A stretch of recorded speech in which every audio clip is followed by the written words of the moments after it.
Welcome back to Boring History for Sleep, where we gently drift into the forgotten folds of time and let the quiet rhythms of the past lull us into rest. Tonight we are going to sink into a peculiar and poignant chapter of European royalty, a chapter not written in the language of conquest or revolution, but rather in the slow and silent echo of bloodlines that ran just a little too close.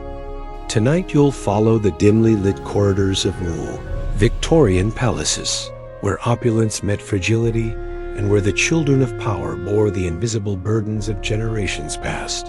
A quiet pattern began to unfold from one royal nursery to the next, one that would ripple across empires and whisper through history with consequences hidden behind lace curtains and velvet drapes.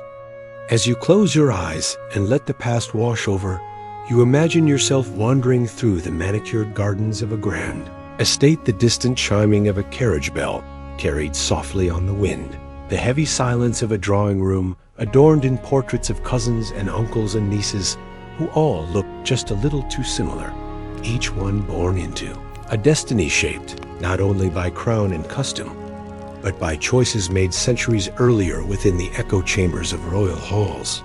This is not a tale of scandal or gossip, nor a recounting meant to stir excitement, but rather a slow unfolding of lineage, tradition, duty, and quiet sorrow. It is about what happened when royal families chose to marry within their own blood, not once or twice, but generation after generation. A decision rooted in politics, legacy, and fear of dilution, and yet one that would leave behind a trail of delicate children, uncertain health, and untold straying.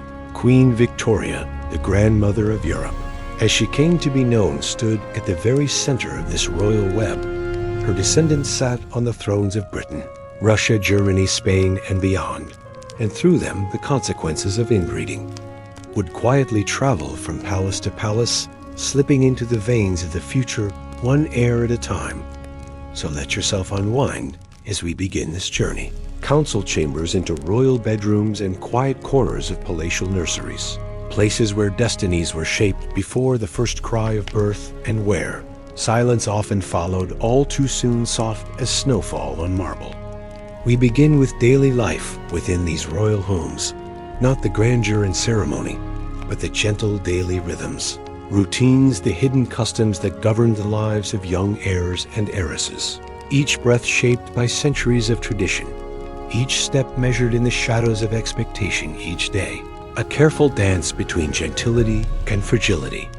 Get comfortable, settle in, and allow the soft currents of history to carry you to a time when the weight of empire rested on the most fragile shoulders, and when even the purest lineage came with a quiet cost.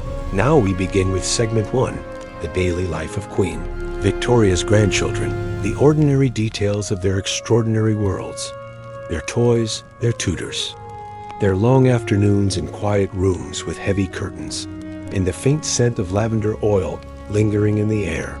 Let us begin. The daily life of Queen Victoria's grandchildren. Imagine waking in a room where the air is still and the light is soft and filtered through heavy drapes. A nursery, not of warmth and clutter, but of symmetry and silence. The walls are lined with pale wallpaper, printed with tiny florals faded over time. In one corner stands a dollhouse, intricately made with miniature chandeliers and velvet-lined furniture. In another, a rocking horse carved from real wood, still gleaming with polish from the hands of a silent nanny. The day begins not with excitement, but with routine. A governess enters, quietly offering a formal good morning before gently drawing open the curtains. Sunlight spills across the carpet in delicate beams, interrupted by the lace of the drapery. The child in the bed does not rush to rise, but sits quietly waiting for the day to proceed exactly as it did yesterday and the day before. Every hour is accounted, for every moment is structured. The rhythm of their lives is still and measured like the ticking of the grand clock in the hallway outside their rooms. Breakfast is served in a small antechamber. Not alone and not with parents, but with siblings and nurses. Their parents often reside in a different wing, or even a different palace entirely. A footman brings porridge, tea toast, and soft eggs arranged with care upon fine china. They eat quietly with silver utensils, made small for little hands, speaking only when addressed. Manners are as important as nutrition. After breakfast, the lessons begin. Not play, not exploration, not spontaneous laughter, but education. Each child follows a strict timetable designed by tutors and approved by court advisors. There is arithmetic conducted at a small desk with inkwells and blotters. There is French recitation, Latin vocabulary, scripture reading. There are maps of Europe stretched wide on the study walls, where cousins rule neighboring lands. And portraits above them, watching with eyes that do not blink.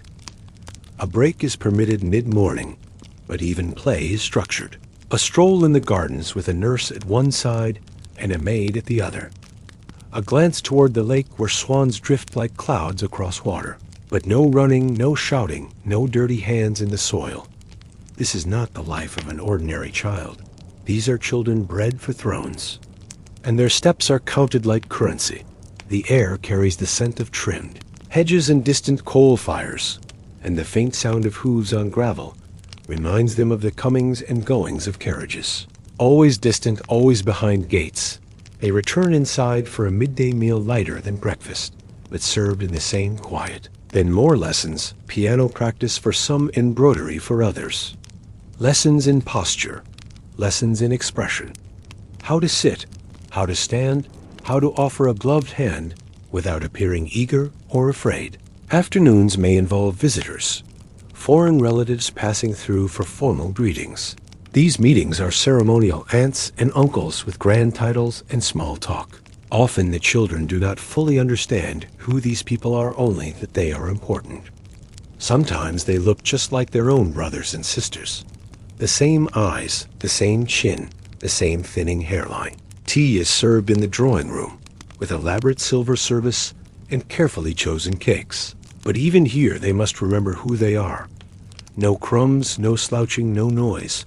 Even sweetness is experienced with restraint. As the sun lowers in the sky, the nursery begins to dim. Curtains are drawn again, candles lit with slow, careful matches. A bedtime routine that mirrors the waking one. Hands are washed, hair is brushed, clothes are folded, and prayers are whispered in a language that sounds more like duty than faith. A governess reads a passage from a moral tale. A child nods politely and folds their hands. Their thoughts drift to dreams that are not wild, but still, perhaps a garden, perhaps a crown, perhaps nothing at all. Sleep comes gently in rooms that are never quite dark and never quite private. This was the rhythm of their lives, structured, contained, ceremonial, and soft. Rarely was there room for spontaneity or imagination. What freedom existed came only in the quiet of their minds, where they might picture a world beyond the high walls of the estate, a world they would never know. The next day would begin just the same tea, the same pale sky, the same voices, all of it cushioned in velvet tradition. A gentle but unyielding cocoon, woven of duty, discipline, and the expectations of blood. And so the children of Queen Victoria lived, not in fantasy, but in form, not in joy, but in rhythm, not in warmth, but in structure. Each day passed not with excitement, but with acceptance. Their lives carefully arranged like the polished silver on their nursery tables, neat, predictable, delicate, and outside the walls, history moved on, but inside their world time stood still. A family tree of thorns.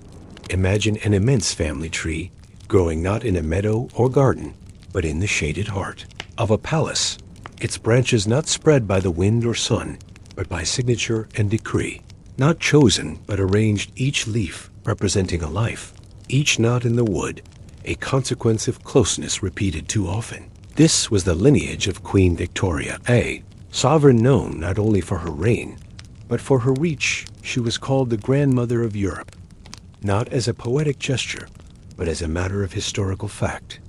By the time of her death, her descendants sat on nearly every major throne across the continent: Britain, Germany, Russia, Spain, Greece, Romania, Norway, Sweden.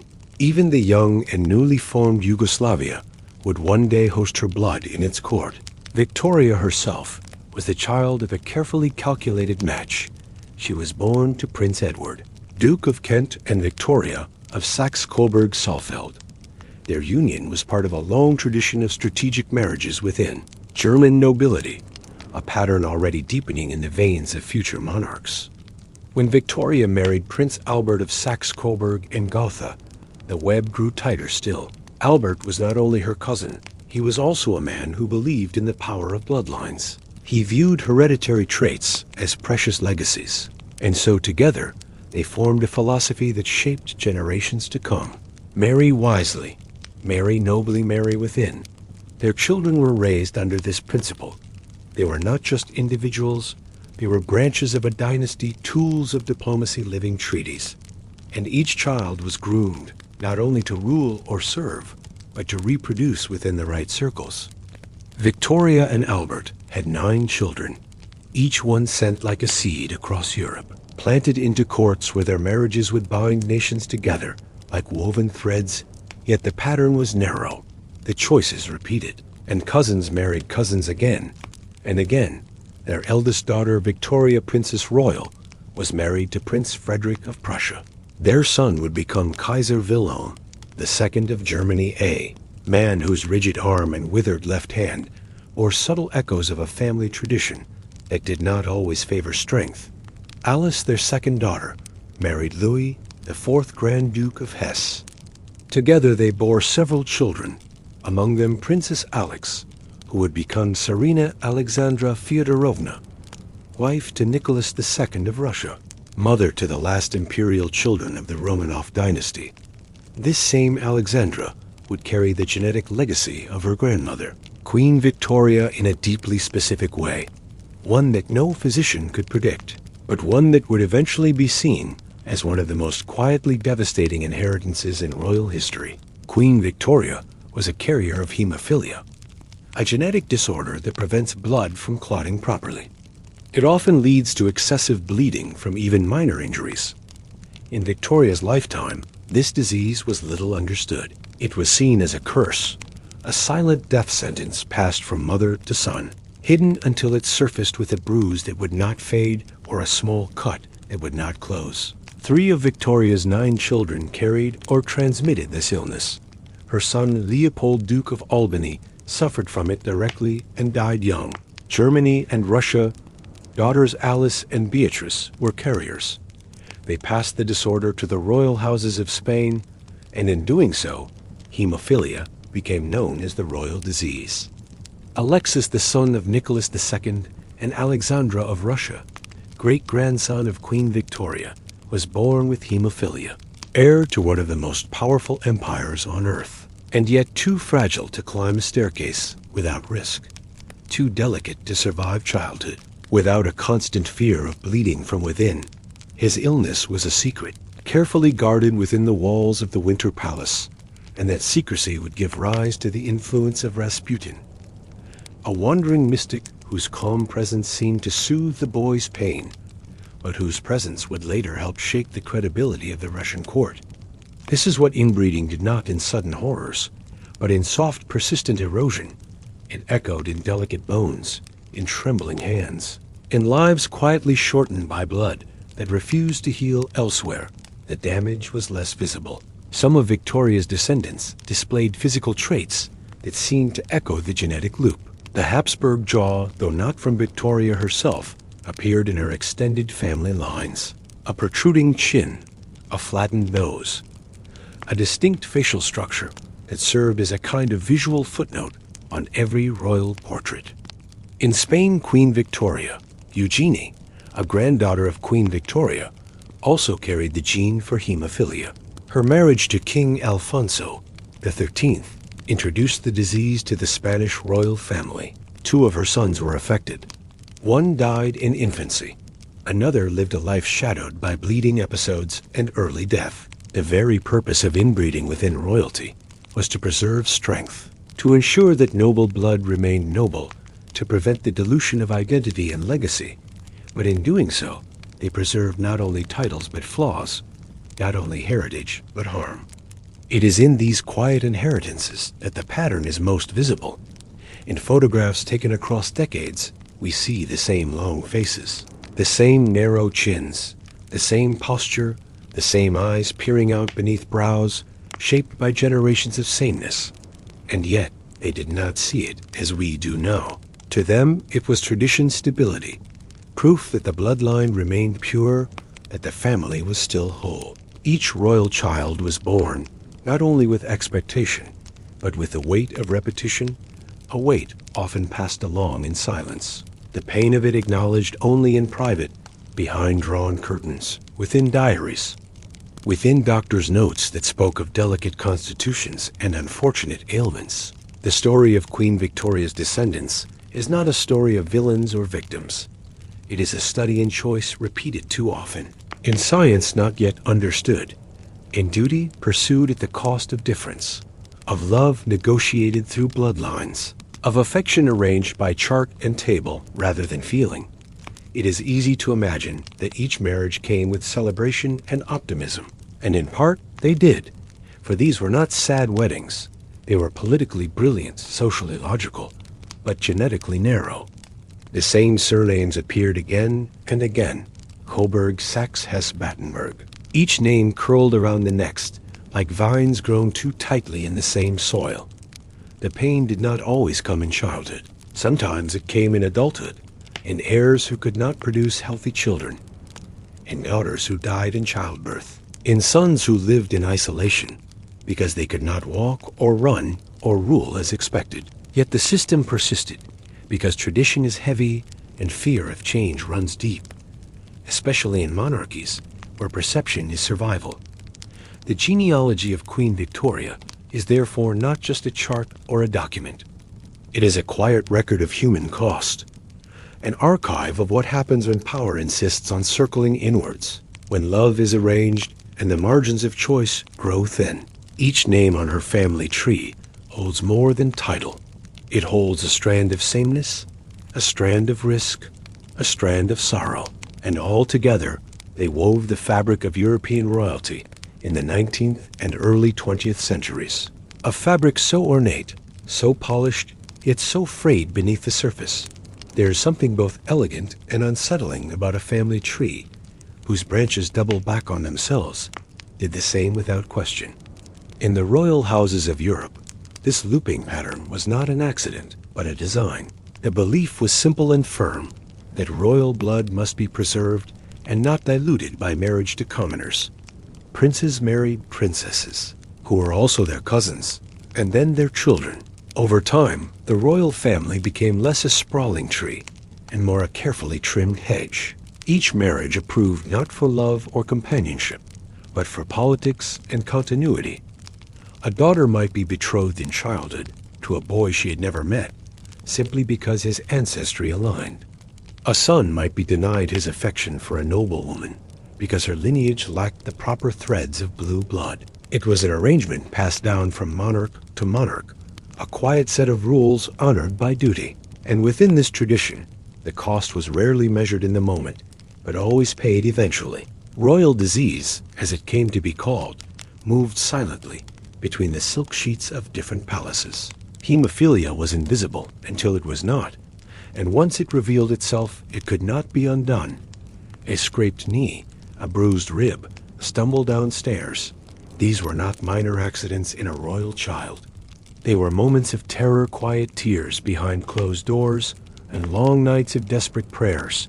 Doctors tried everything from poultices to new diets, but they could not fix what had been decided by generations past. There was no way to treat the flaw, only to manage it, to wait and to hope. Palaces that were built to protect suddenly became prisons for fragile boys. Their siblings watched in silence, learning to walk carefully and speak softly. Every movement became calculated, every step rehearsed. No running, no games, no laughter too loud for fear. It might shake the balance that barely held. Alexis, the young heir of Russia, became the most famous face of the royal disease. The son of Nicholas and Alexandra, his life was one of quiet dread and carefully staged. Normalcy, not out of ignorance, but out of fear and helplessness. To the public, he was the smiling child of the Tsar, but within the family, his pain was constant. Every fall, every bruise, every moment of childhood freedom came with the risk of death. His mother Alexandra descended from Queen Victoria, clung to hope with desperation. She turned to Rasputin. He seemed to calm the boy when no one else could, and that was enough to make him indispensable. But his presence and influence drew criticism, suspicion, and eventually political collapse. The private illness of a child echoed through an entire empire until it fell to silence.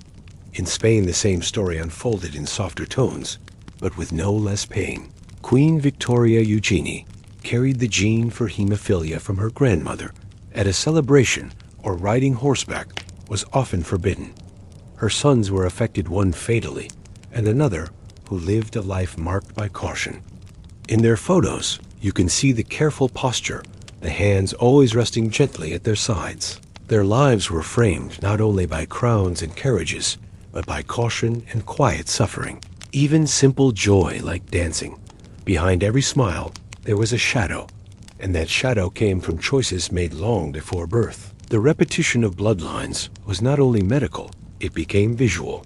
In galleries across Europe, portraits lined the walls, showing relatives who looked like mirrors. Same noses, same arrow chins, same eyes, holding a gaze that seemed to know more than it said. Visitors would often comment on the striking resemblance between cousins, separated by entire nations. It was not coincidence, but consequence. The same DNA looped again and again until the faces began to echo. Photographers tried to disguise it, stylists used different uniforms and poses, but the truth was always present, and the camera could only hide so much. In Romania, Prince Leopold, a lesser-known descendant, suffered not only from physical weakness, but from the emotional strain of royal life.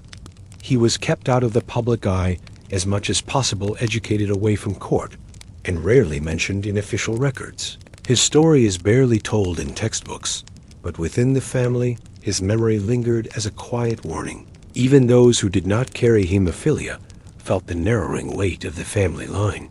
The expectation to marry properly, to reproduce within the framework, to avoid scandal or divergence. Personal happiness often became a casualty of the bloodline. A prince in love with a commoner was not seen as romantic, but as a threat to heritage. By the end of the 19th century, even the most powerful monarchs began to see the limits of inbreeding. Rumors spread that some families were quietly seeking new blood without public acknowledgement. Marriages were arranged with minor nobility or foreign branches less closely related. But the damage had already settled into the bones of the younger generation, in pale complexions and weakened lungs and sickbeds that remained occupied far too long. These were not traumatic tragedies played out before crowds, but quiet decline measured in sighs and silence. Nurses spoke in hushed tones behind doors. Tutors adjusted lessons to fit attention spans and fatigue. Fathers walked slower down corridors, holding the hand of a child who could not keep up. And mothers watched from windows as siblings played, knowing their youngest could not join. The tradition of cousin marriage continued even as science began to question its wisdom. Genetic knowledge grew slowly and often met resistance in courts, still steeped in custom, and Denmark echoes of the same decisions played out. It was easier to believe in fate or misfortune than to accept the consequences of centuries of close unions. Doctors whispered warnings and drew charts, but those charts were kept in drawers, not on desks. What mattered most was lineage, title, and alliance, not biology. And so the cycle turned again, sometimes softened by luck, sometimes hardened by repetition. A daughter would marry her cousin, the family would celebrate, and the risk would quietly return. In Greece, in Germany, in the courts of the Netherlands, royal gatherings were not diverse assemblies, but reunions of the same extended family. Children played with second cousins at summer retreats, not realizing they might be future spouses, their innocence framed by a structure that valued sameness more than surprise. Each family line became a corridor that eventually led back to itself. To the outside world, these royal children lived lives of privileged splendor and luxury. But inside, their lives were defined by quiet rules and quiet costs. They learned to sit still, not just for tutors, but for their bodies, to avoid the scrape, the bruise, the tear that might not heal. They were educated in politics, geography, court etiquette, and in how to hide their pain behind polite smiles and flawless posture by the early 20th century cracks, began to show not just in their health, but in the very idea of monarchy itself. The world was changing. The First World War would come and sweep away thrones, traditions, and dynasties.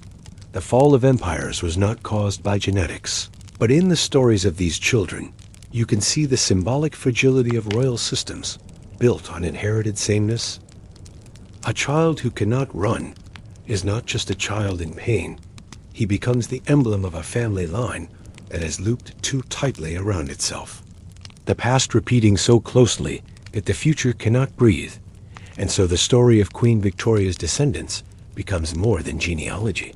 It becomes a study in the cost of preservation, of what happens when a family becomes too closed, too cautious, too proud to look outward, of how the quiet choices of marriages and bloodlines ripple out in whispers and in silence, until the echoes are not just in names and titles, but in the slow and quiet unraveling of what once seemed unshakable.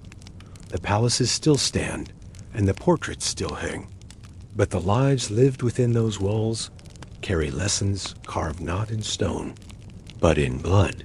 Secrets within the blood, across the quiet parlors of Europe, and behind closed doors, lined in velvet, something deeper than diplomacy passed among the royal courts. It was not spoken openly in banquets, or toasted in crystal goblets, but it traveled nonetheless.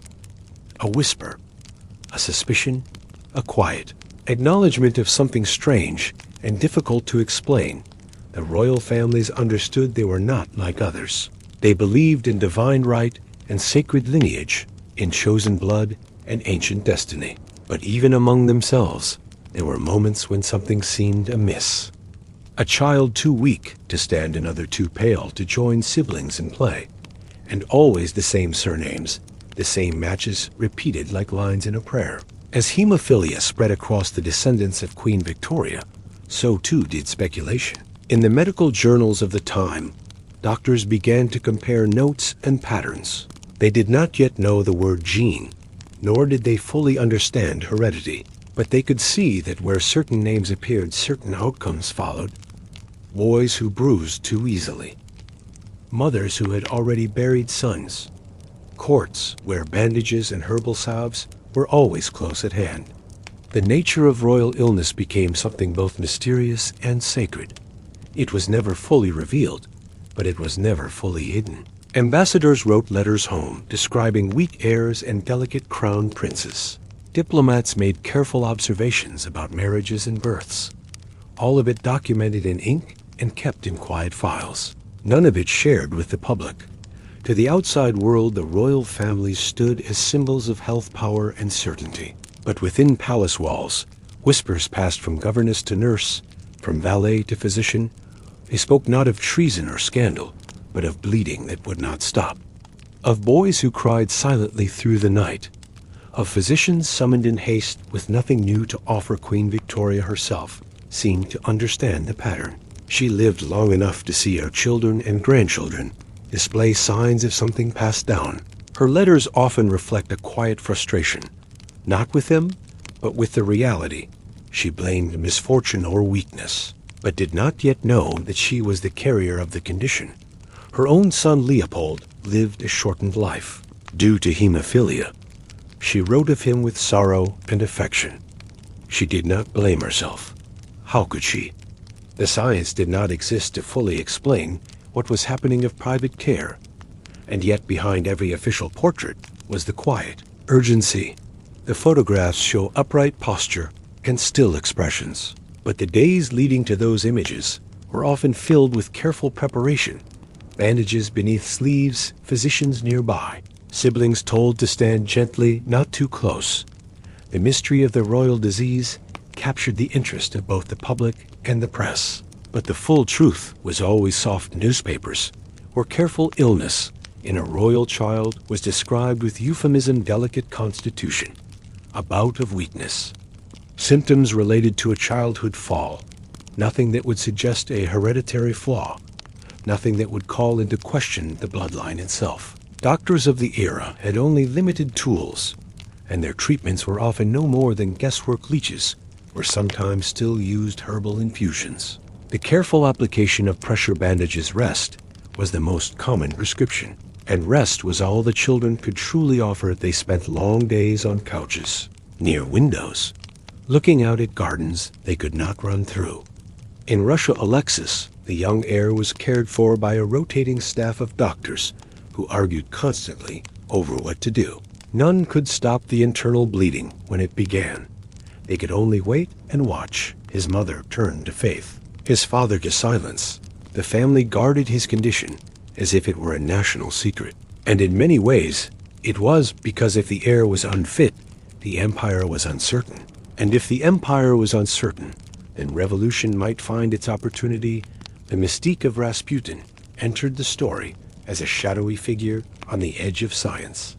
He did not offer medical advice, but something else entirely: calm presence. A strange effect that seemed to coincide with moments of relief for the child. It may have been luck, it may have been real, but in the absence of understanding, the family embraced anything that worked. Rumors about Rasputin's influence became louder over time, not because of his healing, but because of his access. He entered rooms where only family and physicians were allowed. He whispered to the empress. He touched the head of the heir and said prayers in languages that the court did not understand. And so the mystery deepened. Not only a mystery of medicine, but of trust, of power of belief in things unseen elsewhere. In Europe, quieter examples played out. In Spain and Germany and Greece, royal children were hidden from view during bouts of illness. They were said to be resting. They were sent to the countryside. They appeared again once the bleeding had passed, and each time they looked just a little more tired, a little more careful in how they moved. Within the medical community, quiet debates emerged about inherited illness. Some doctors began to see hemophilia not as a curse, but as a condition tied to female transmission. A mother could carry the gene, a son could express it, but without the tools of modern genetics, their theories were uncertain. And royal households were not eager to assist in further studies. The less spoken, the better. Still, letters survived, accounts written in private diaries, fragments of knowledge that would later come together into a clearer picture. Decades later, long after the children were gone, the cultural response to the royal disease was also filled with contradictions. Some viewed it as a sign of divine testing, a trial that proved the holiness of the royal line. Others saw it as weakness, proof that royal blood had grown too still, too self-contained, too unwilling to mix with the world beyond its borders. Artistic representations of royalty began to shift subtly, no longer purely symbols of vitality, now more distant, more sacred, and more fragile.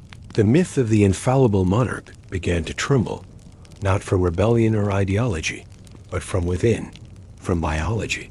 This mystery of inherited suffering became part of the aura of royal life, an echo behind every formal speech, a shadow in every parade.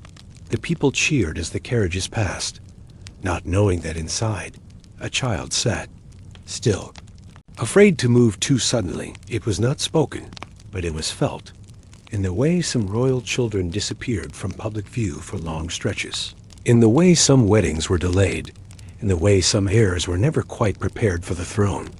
It was a mystery that lived in the blood, unseen but present, not just in bodies but in choices, in the weight of traditions that refused to change. And so the story continued generation after generation, not as a great secret revealed, but as a quiet truth endured.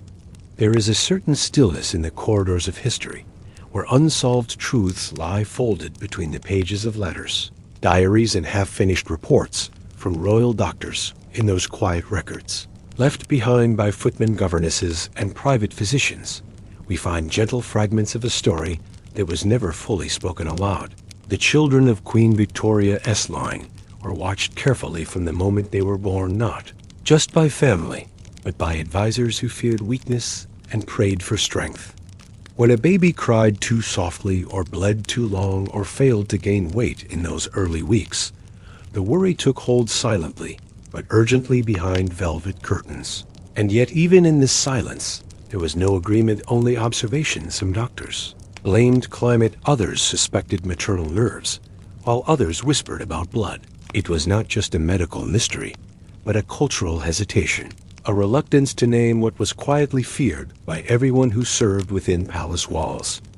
The family portraits show carefully composed images of youth and health, but the hours before those sittings were often filled with preparation, caution, and hidden exhaustion. Royal children were dressed slowly, with care, small wounds bandaged, bruises covered, posture corrected, and smiles practiced until they seemed effortless to the lens. Behind those smiles there was often fatigue from long nights of discomfort or the boredom of a life restrained by medical worry and ancestral expectation. Their playtime was supervised to the second, their games restricted by unspoken rules, their friendships shaped by what was permitted by bloodlines and by risk. Nurses knew not to let the children climb or run, or even laugh too hard for fear that the joy itself might trigger a dangerous internal shift in the body, and so they learned to be still and graceful from the earliest age, not out of discipline, but necessity, trained by silence rather than scolding. In the royal households across Europe, siblings became quiet caretakers, learning when to offer a hand and when to look away from pain that had no remedy. Of the late 19th century began to speak more openly of inherited illness, but never in relation to specific families. They grew up not just with privilege, but with a constant background of tension and a sense that something lived within them that must be carried carefully and quietly. Medical journals. The royal names were too powerful to be included in open critique, so authors used vague terms, like noble subjects or aristocratic bloodlines, to veil their meaning. Still, the readers of these texts knew who was being described, and so the mystery remained not unsolved, but unnamed. Even when the science began to shift and doctors came closer to the idea of hereditary transmission, the weight of tradition kept them from saying more. Some members of the extended royal family started to suspect the pattern and to speak of it privately in letters meant only for trusted friends. They described their fears gently, their words wrapped in euphemism. They called it the family weakness or the old concern, never naming the condition itself. One letter from a distant cousin mentioned a cousin who could not walk far. Another mentioned a child who was rarely seen but always remembered at holidays. These details were rarely public, but deeply human glimpses into a world carefully managed, but deeply fragile. What made the situation more complex was the way in which power shielded the truth, even from those closest to it. Palace physicians who suspected the hereditary nature of hemophilia were often dismissed, reassigned, or ignored for proposing something too disruptive to royal image. It was easier to believe in divine mystery than biological inheritance, easier to trust tradition than science. And so the pattern continued. Cousin married cousin, bloodlines remained pure, and the risks remained buried beneath titles and lace. The royal disease became something past, not only in silence, but in ceremony, as if each christening quietly marked, not just a name, but a gamble. Would this child live a full life? Would this child bleed unseen? No one said it, but everyone knew it. And so every child born into the line came with a silent prayer and a deeper fear. There were quiet moments of beauty in this. 2 moments when a mother kissed her child's forehead, knowing the odds, but loving with fullness anyway. Moments when a brother lifted his weaker sibling in play so he could pretend to run like the others. Moments when courtiers looked away, not out of disrespect, but to preserve the child's dignity in his stillness. The mystery was not just in the science, but in the way love endured within such limitations. How families still hoped, how celebrations still happened, how laughter still echoed through palaces built to hold far more than sorrow. As the 20th century dawned, the mystery of the royal disease began to be reframed. No longer seen as divine trial, but as genetic inheritance, Queen Victoria's role became clearer. Her descendants had not been cursed. They had been born into a system unwilling to look outward. And still, even then, the marriages continued by the time of the First World War.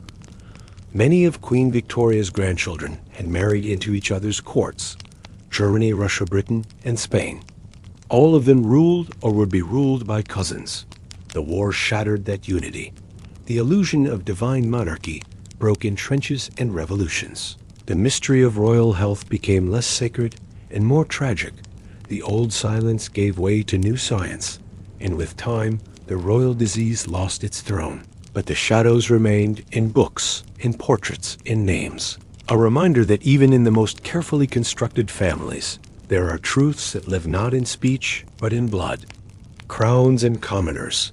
While the royal families of Europe moved carefully through polished halls and golden ballrooms, ordinary families lived by the rhythm of bells. Markets and changing seasons, their homes were smaller, their voices louder, their bodies freer and more marked by labor than by lineage.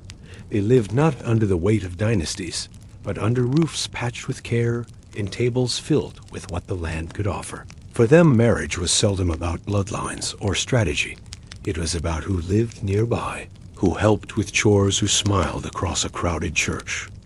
A union was built not to protect heritage, but to share hardship, to raise children, to manage land, to survive winters together.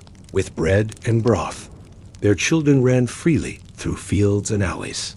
Scraped knees were mended with cloth and affection, and no one spoke of curses or sacred blood. When a child grew sick, it was not cause for political concern, but for practical fear. Money had to be found, time had to be taken from labor. Mothers watched over fevers by candlelight, fathers fetched water from wells, siblings hushed their play and joined in quiet worry and prayer. There were no physicians in formal coats, only midwives and herbalists, and the slow waiting that hardship always demands. In this world, illness came often, but never carried shame. A child who limped was still cherished. A boy who could not work the fields learned to read instead. Their value was not tied to blood, but to being loved and being present. Their presence mattered more than any notion of noble continuity. There was no concern for inherited weakness. No family tree hung on the wall. Only names remembered around firelight and passed down through memory. And while the royal courts track each marriage as if it were a treaty, these families saw marriage as a shared breath, a partnership that began with a meal and a promise. No cousin charts, no heraldic symbols, no painted portraits to preserve the moment, only a simple garment, a spoken vow, and the hope of tomorrow. There was no pressure to preserve blood, only to preserve kindness through storms, illness, and seasons of lean harvest. They knew nothing of hemophilia, nothing of recessive traits, but they knew to love a child who needed extra care, and they did so without question or record. Their care was not documented in journals, but lived in gestures, in bowls of soup, in cool cloths on warm foreheads. Sickness did not define them, nor did it threaten their structure. It simply existed as part of life. This contrast between palace and village, between throne and field, was rarely spoken of by the royals, but it shaped every choice they made.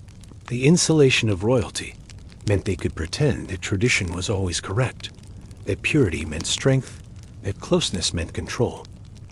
But outside their walls, the people saw things differently, and they survived differently. Their children lived full of laughter, mud under fingernails, and songs in the open air. They aged into adults with backs strong from lifting and hands rough from work, not from ceremony, their bloodlines twisted in unknown. Directions not tracked, not worried over, simply lived in their homes.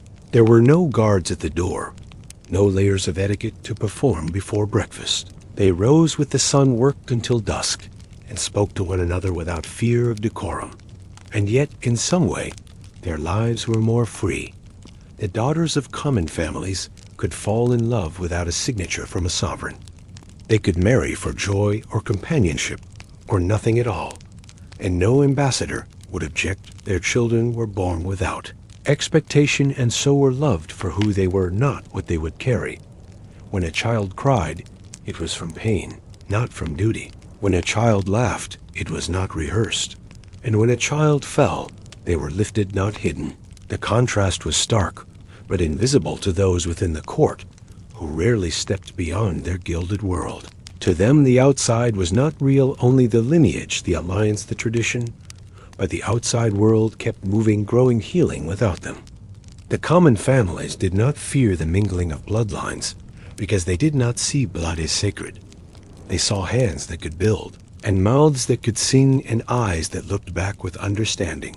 And that was enough. In their stories, the heroes were not princes, but villagers who saved harvests. Not queens, but grandmothers who knew every remedy from pine bark to boiled mint. Their history was not written, but lived. Not painted, but passed through stories. And so as palaces turned inward, common lives turned outward, connecting through market days, shared prayers, and evening songs. Their children married beyond their village, sometimes beyond their country, and though they too faced illness, they faced it without shame or secrecy. They were not spared grief, but they were spared the silence of it. Their mourning was loud and shared. Their love was not bound by legacy, it was immediate. While royalty suffered in solitude and silence beneath weightless crowns, the people outside held each other with no gold, but more warmth. And in the end, it is perhaps that warmth that lasted longer. Outside the royal gardens, where roses were trimmed into symmetry and gravel paths led in perfect circles, the world turned in uneven, quiet patterns of its own design. There were no gardeners in uniforms outside palace gates, only hands, dirt streaked from working the same soil year after year, with tools passed down from father to son. The rhythm of ordinary life moved forward, with or without a crown to witness it. Babies were born into laughter, and wrapped in blankets stitched by their grandmothers. Their cries were not feared, but welcomed, a sign that lungs were strong and life had begun. When a child showed signs of illness, there was no protocol, only instinct, a cool cloth, a whispered prayer, a visit to the healer who lived at the edge of town and brewed teas from herbs that grew in her own backyard. There was no shame in weakness, no whispers behind doors, only neighbors who brought food and mothers who stayed awake through the night. The concern was real, but not hidden. It was shared in open voices, not hidden beneath layers of silk and silence. As generations passed, common families grew without diagrams of ancestry. Their family lines were remembered in stories, not charts. In the sound of a laugh that echoed in uncles, in the habit of walking like a grandfather. Not in blood purity, but in small reflections. They did not fear mixing. They embraced it, welcomed travelers, traded with strangers, married into new names, and saw their communities grow stronger, not weaker for it. No one cared if a bride came from another village, or if her surname was unfamiliar. They cared that she worked hard and loved well, that she smiled when serving soup, that she sang when the rain came and no crops were lost. The pressure to preserve lineage was absent. There was no need to protect a name, only a life, a future, a family that worked as a whole. In the city markets, people called out names and nicknames, not titles. They bartered in laughter and haggling, not in heraldry or bloodline negotiation.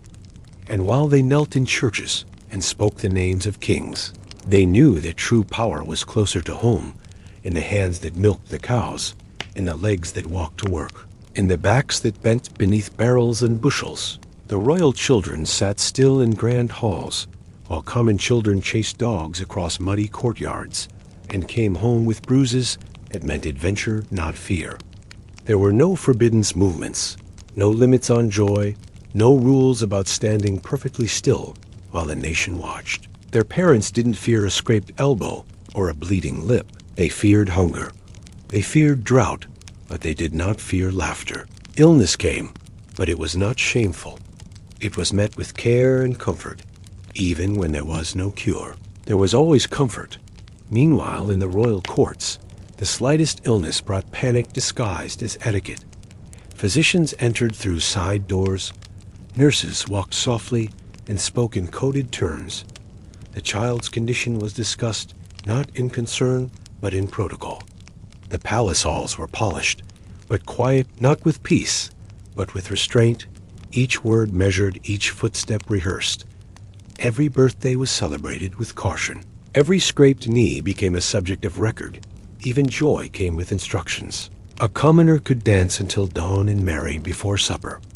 A royal had to be approved, had to wait, had to align blood with blood, even when the blood betrayed them. The freedom to love was the greatest gift that commoners had. No matchmaker studied their ancestry. No crown weighed on their pillow at night. They chose with the heart, not the archive. And though their homes had no paintings of ancestors and no stained glass of noble deeds, they had walls that echoed with laughter, floors worn down from movement, kitchens that always had one more seat. They did not marry for alliances. They married for companionship, to carry water together, to raise children together, to share winters and summers and slow years. Even death came differently. A royal's passing was followed by ceremony and canon, but a villager's death was followed by tears, held in warm hands and bread passed across tables. And sometimes that mourning was more genuine in the world beyond court gates. No one worried about whether a child would inherit a title. They worried if he would live past spring, if she would survive the fever, if there would be enough wood for the stove. And yet they were resilient, more resilient perhaps than any royal decree could measure, because they were allowed to adapt to change, to love, to make mistakes, and to heal. The royal system held its rules tightly. And in doing so, it broke its own children. The people outside held each other loosely, but when they fell, they were caught. When a prince was born, his name echoed through Europe. When a farmer's son was born, only the village knew.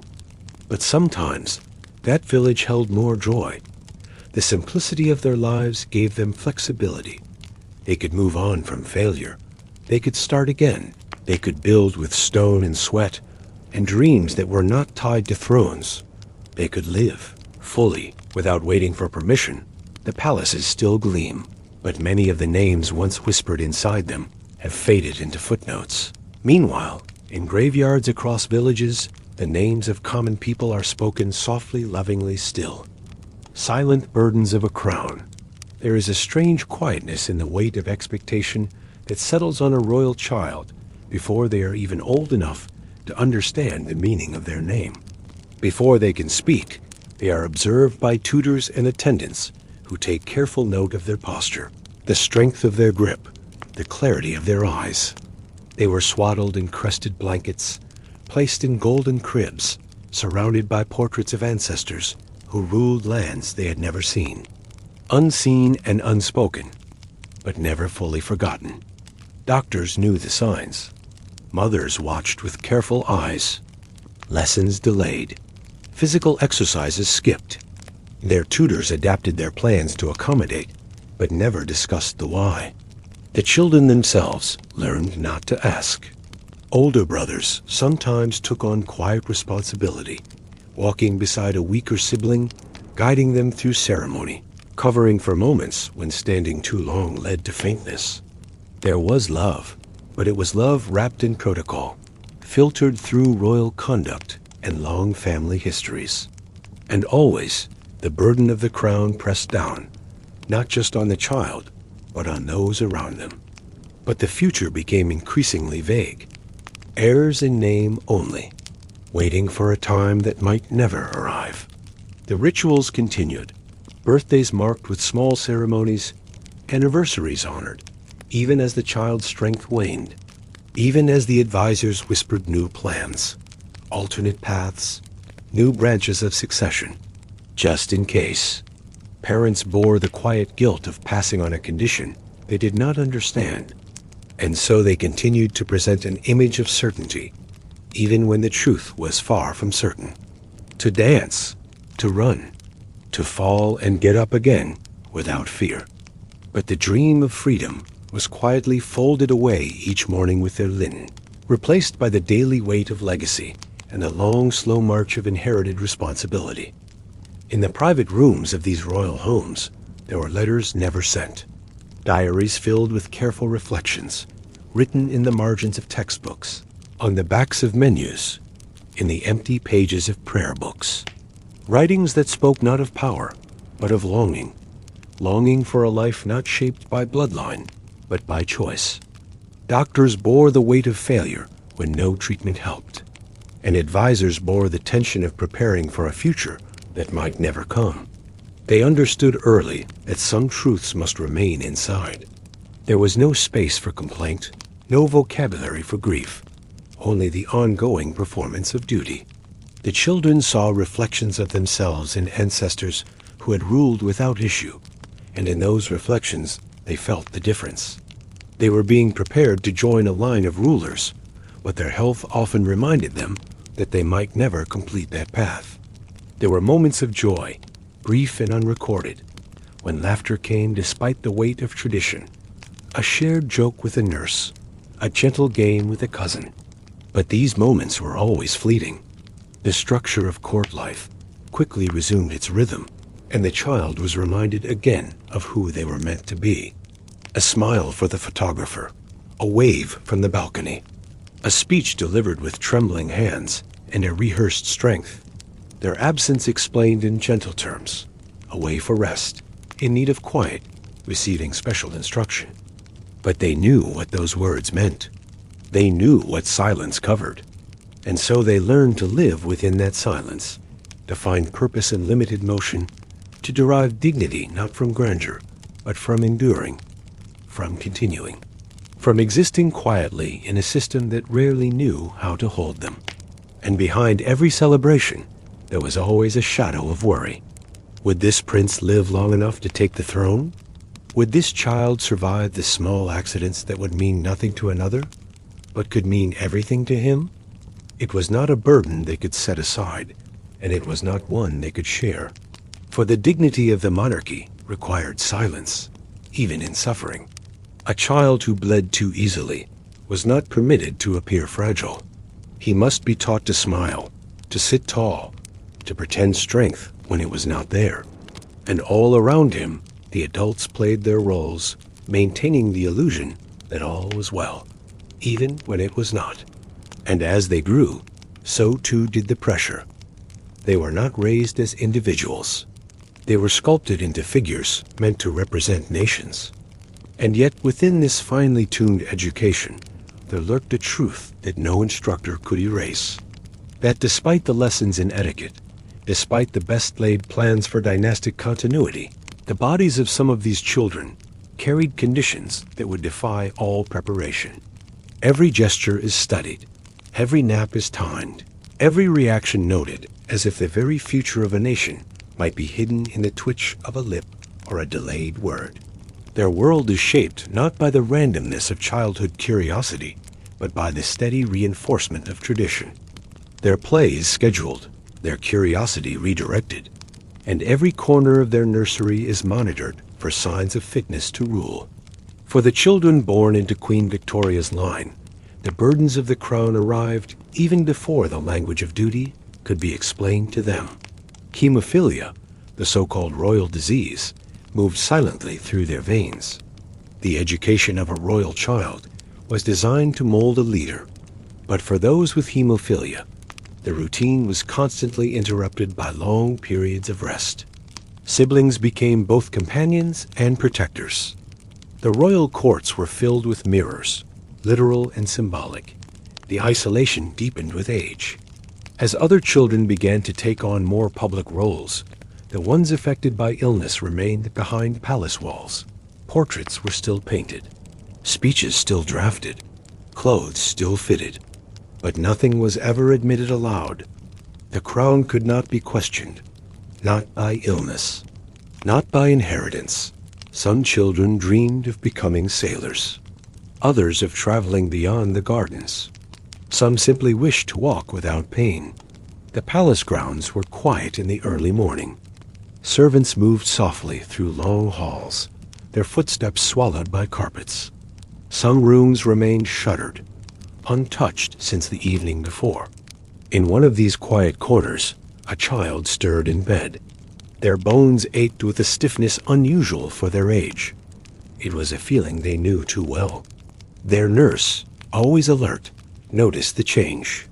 She fetched warm cloths and softened her voice. She had done this many times before. There were no cries of pain, only the dull familiarity of discomfort. The child lay still, Understanding rest was the only answer. Elsewhere, the royal schedule carried on. A parade was being prepared. A minister had arrived. The bells of the nearby church rang steadily. But for this child, the day would not include those things. There would be no balcony appearance, no waving hand, no photographs. Instead, there was quiet, tea with milk, books brought to the bedside, the sound of wind against glass. This was the rhythm of a royal life marked by illness, predictable in its interruptions, unchanging in its expectations. The tutors still came, their lessons gently adapted. Math explained softly. History whispered with patience. Sometimes the child asked questions, curious about far-off lands, about explorers, about deserts and oceans, places their body might never reach. They had a map on the wall, pinned with small brass tacks, each one marking a place they'd read about, a dream they'd stored quietly. Their world was made of imagined travels, of people they'd never meet, of cities they knew only by name. And yet those names became friends. Doctors came and went, some more hopeful than others, all of them careful, all of them aware. They poked gently, measured pulses, studied swelling, left behind handwritten notes. No cure ever arrived, only small improvements, short periods of comfort, followed by new symptoms. The family adapted as best they could, schedules adjusted around recovery, travel plans delayed, public appearances shortened. But there was no official statement. The world was not told. Only the staff knew. Only the family whispered. In the gardens, other children played, laughter echoing off stone, their feet light with ease, their cheeks flushed with health. From a window above, the sick child watched, their eyes steady, their heart both full and quiet. They smiled, even as they remained still. Time passed differently for them, marked not by royal engagements, but by episodes, by rest days, by how quickly bruises faded. Every season brought its own risk. Winter with its slippery walks, spring with playful games that could go too far, summer with its heat and fatigue. Autumn was easier, cool, even, still. Letters from cousins arrived often, some from Russia, some from Germany, some from far estates across the channel. These cousins wrote of lessons, of dances, of plans for the future. Some would marry within the year. The sick child replied politely. Their handwriting was careful, their words selected with thought. They asked about pets, about gardens, about anything that felt real and near. They seldom spoke of themselves, not because they didn't wish to, but because there was little new to say. The illness was constant, unchanging in its presence. And yet, within that silence, they found a voice, one of softness, of observation, of quiet kindness. They noticed things others overlooked. The way the housekeeper folded napkins, the particular sound of rain against the upper windows, the smell of rosewater from their mother's dressing room. They listened well. Servants trusted them. Older visitors paused when speaking to them, because they listened in a way that invited honesty. On good days, they wrote poetry, small verses about clouds, about the fireplace, about the stillness of evening. Their nurse kept a collection, folded neatly into a drawer. It was never published, but it was read. As they grew older, the illness did not ease. The body changed, but the fragility remained. Certain movements were avoided, certain celebrations too tiring. Yet they never asked for pity. They only asked for quiet. And they gave peace in return. When other children worried about titles and expectations, this child simply wondered if the roses would bloom early, or if the cook would make plum tarts again. Their world had narrowed, but within that narrowness, they built something gentle, a private realm of thought, of observation, of memory. Visitors sometimes forgot they were ill because they carried themselves with grace, spoke calmly, smiled often. But when they left the room, the silence would return, not cold, but sacred, held carefully, like porcelain. At night, the halls dimmed. A fire burned low. Footsteps became fewer. And in one room, a light stayed on longer. The nurse stayed nearby, knitting quietly, glancing up when needed, sitting not as a servant, but as a companion. These were not moments of sadness. They were moments of presence, of two people simply sharing the same time, without demand, without performance. Outside the palace, newspapers spoke of heirs, of alliances, of plans for coronations and treaties, of the movement of armies.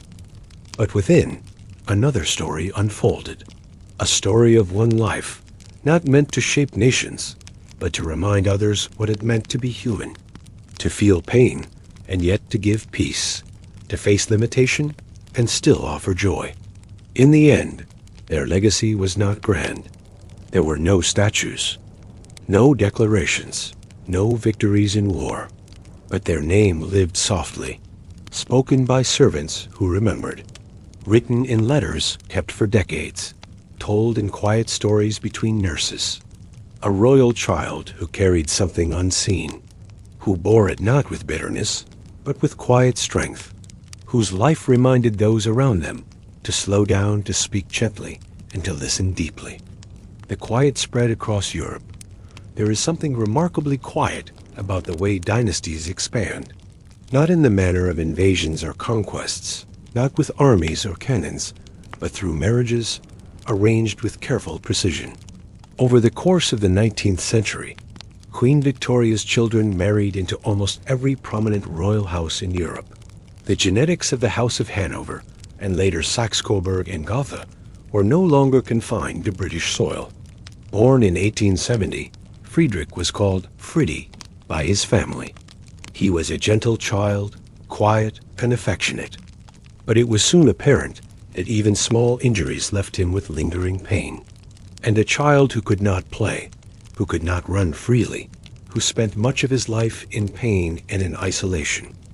All because of a condition passed through generations. All because of a genetic link that stretched silently across Europe, from Windsor to Darmstadt to St. Petersburg. They were absent from group portraits.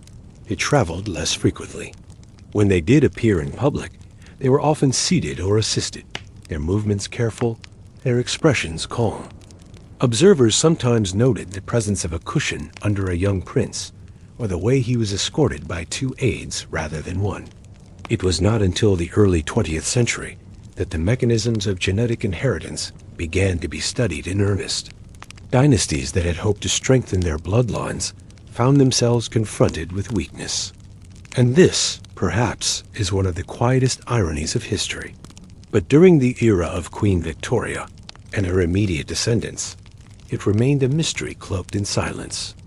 And the consequences of that silence were profound. Children were isolated. Marriages were reconsidered. Lines of succession were quietly altered. Even as the risks became more evident, even as some royal houses began to question the practice, the momentum of tradition carried on. That the where Victoria was often more candid, the references are veiled. She speaks of her sorrow at young Friedrich's death, of her concern for the children of Alice, of her prayers for young Alexei in Russia. But there is no medical detail, no open admission, just a quiet sorrow, a recognition of loss. Very strategy meant to secure the future of monarchies. Intermarriage among royal families was also contributing to their hidden decline. The strength of empire, it turned out, could carry the seeds of fragility. The expectation that royalty would marry royalty remained strong. She became aware of the illnesses affecting her descendants. She corresponded with her children and grandchildren, offering comfort when she could. Their lives mattered. Their presence shaped decisions. Their absence altered plans. They reminded those around them of human limits, even in the grandest of settings. And they left behind not power, not heirs, Not kingdoms, but the echo of something quieter. The memory of fragility. The awareness that even within bloodlines meant to rule, there existed a delicate thread of vulnerability. A thread that wound its way through parlors and corridors and council rooms, changing the course of dynasties without ever raising its voice. But the language remained guarded. The word hemophilia almost never appeared. Instead, there were phrases like delicate health, the dear boy's condition, or the trouble with his limbs. It was as if naming the disease might give it more power, might somehow make it more real. The belief in bloodlines, in purity of heritage, in the symbolism of union. These ideas were deeply embedded in the culture of monarchy. And so the pattern repeated. One generation after another, carefully arranged engagements, delicate negotiations, ceremonies that dazzled with pageantry. Hemophilia would slowly retreat from royal lines as medical advice and genetic understanding improved. But the legacy of that period remains, not just in medical records or genealogies, but in the architecture of palaces that were quietly modified, in the family photos where a young prince sits slightly apart, in the way royal biographies mention certain children only briefly, their lives compressed into a single sentence, a small footnote of history, and behind them, the quiet shadow of inheritance, all while the outward appearances of royalty remained meticulously intact. That a strategy meant to unite Europe under a web of family connections would also spread a condition that exposed the very vulnerability of that unity. By then, many of her descendants had already lived and died with its effects. Some had perished in infancy. Others had lived into adulthood, but only with great difficulty. Their expressions are calm, composed, dignified. But behind the stillness of the frame is a quieter truth. Some of those children were sick, some were dying, and some would live short, painful lives, remembered not for their deeds or titles, but for the condition they inherited. Some carriers never showed symptoms at all, yet passed the gene to their sons without ever knowing. It was a mystery, one that no amount of royal planning could account for. These small details added up, especially for those familiar with court life. A fall from a window in 1873 led to a hemorrhage that could not be stopped. Beatrice's son Leopold inherited the disease. Others in the extended network showed symptoms, though they were often unconfirmed or unspoken. The fear of the disease and the stigma attached to it ensured that silence remained the norm. Doctors were discouraged from keeping detailed records. Servants were instructed not to gossip. Public statements avoided the word entirely. It was simply referred to as the condition, or in some cases, not mentioned at all. He died at the age of 2.5. His mother, Alice, was devastated, yet she spoke of it only sparingly, reserving her grief for private letters. Nurses trained specifically for bleeding disorders were brought in discreetly. The architecture of daily life adapted itself to accommodate fragility. Routines were altered, furniture was cushioned, games were limited, and all of this was done quietly, without acknowledgement, so that the image of royal strength could be preserved, so that the public, looking in from the outside, could continue to believe in the invincibility of monarchy. The reality was setting in. A condition had entered the royal bloodline that could kill a child without warning. And even more quietly, it could pass unnoticed through the daughters of the family, re-emerging unexpectedly in their sons.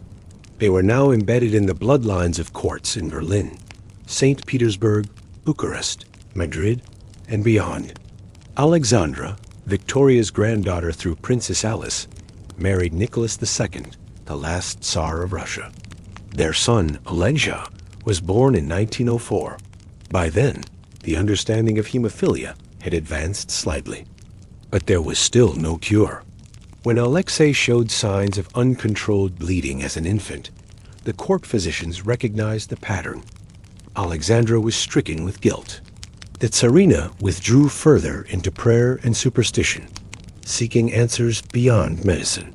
In time, this led to her dependence on Rasputin, a figure who would become infamous across the world, and whose influence would contribute, in part, to the destabilization of the Russian monarchy. When hemophilia began to appear among the descendants of Queen Victoria, it did not stay within the confines of Buckingham Palace or Windsor Castle. It emerged in nursery rooms in Germany, in the halls of Russian palaces, in the careful medical files of physicians who spoke in low tones and used euphemisms to avoid alarming their royal employers. It was a soft conquest of sorts, not with banners or bloodshed, but with lace-trimmed veils, whispered vows, and elegantly written letters of proposal. The royal houses of Germany, Russia, Denmark, Sweden, and Spain would all eventually tie their futures, however delicately, to Victoria's bloodline. And with that bloodline came more than tradition. It carried something quiet, something unseen, the shadow of a disease that no one fully understood at the time. Hemophilia was never mentioned in the wedding contracts. It was not discussed during state dinners or included in the correspondence between monarchs, but it traveled across borders just the same, hidden in the recesses of genetics, waiting in the lineage.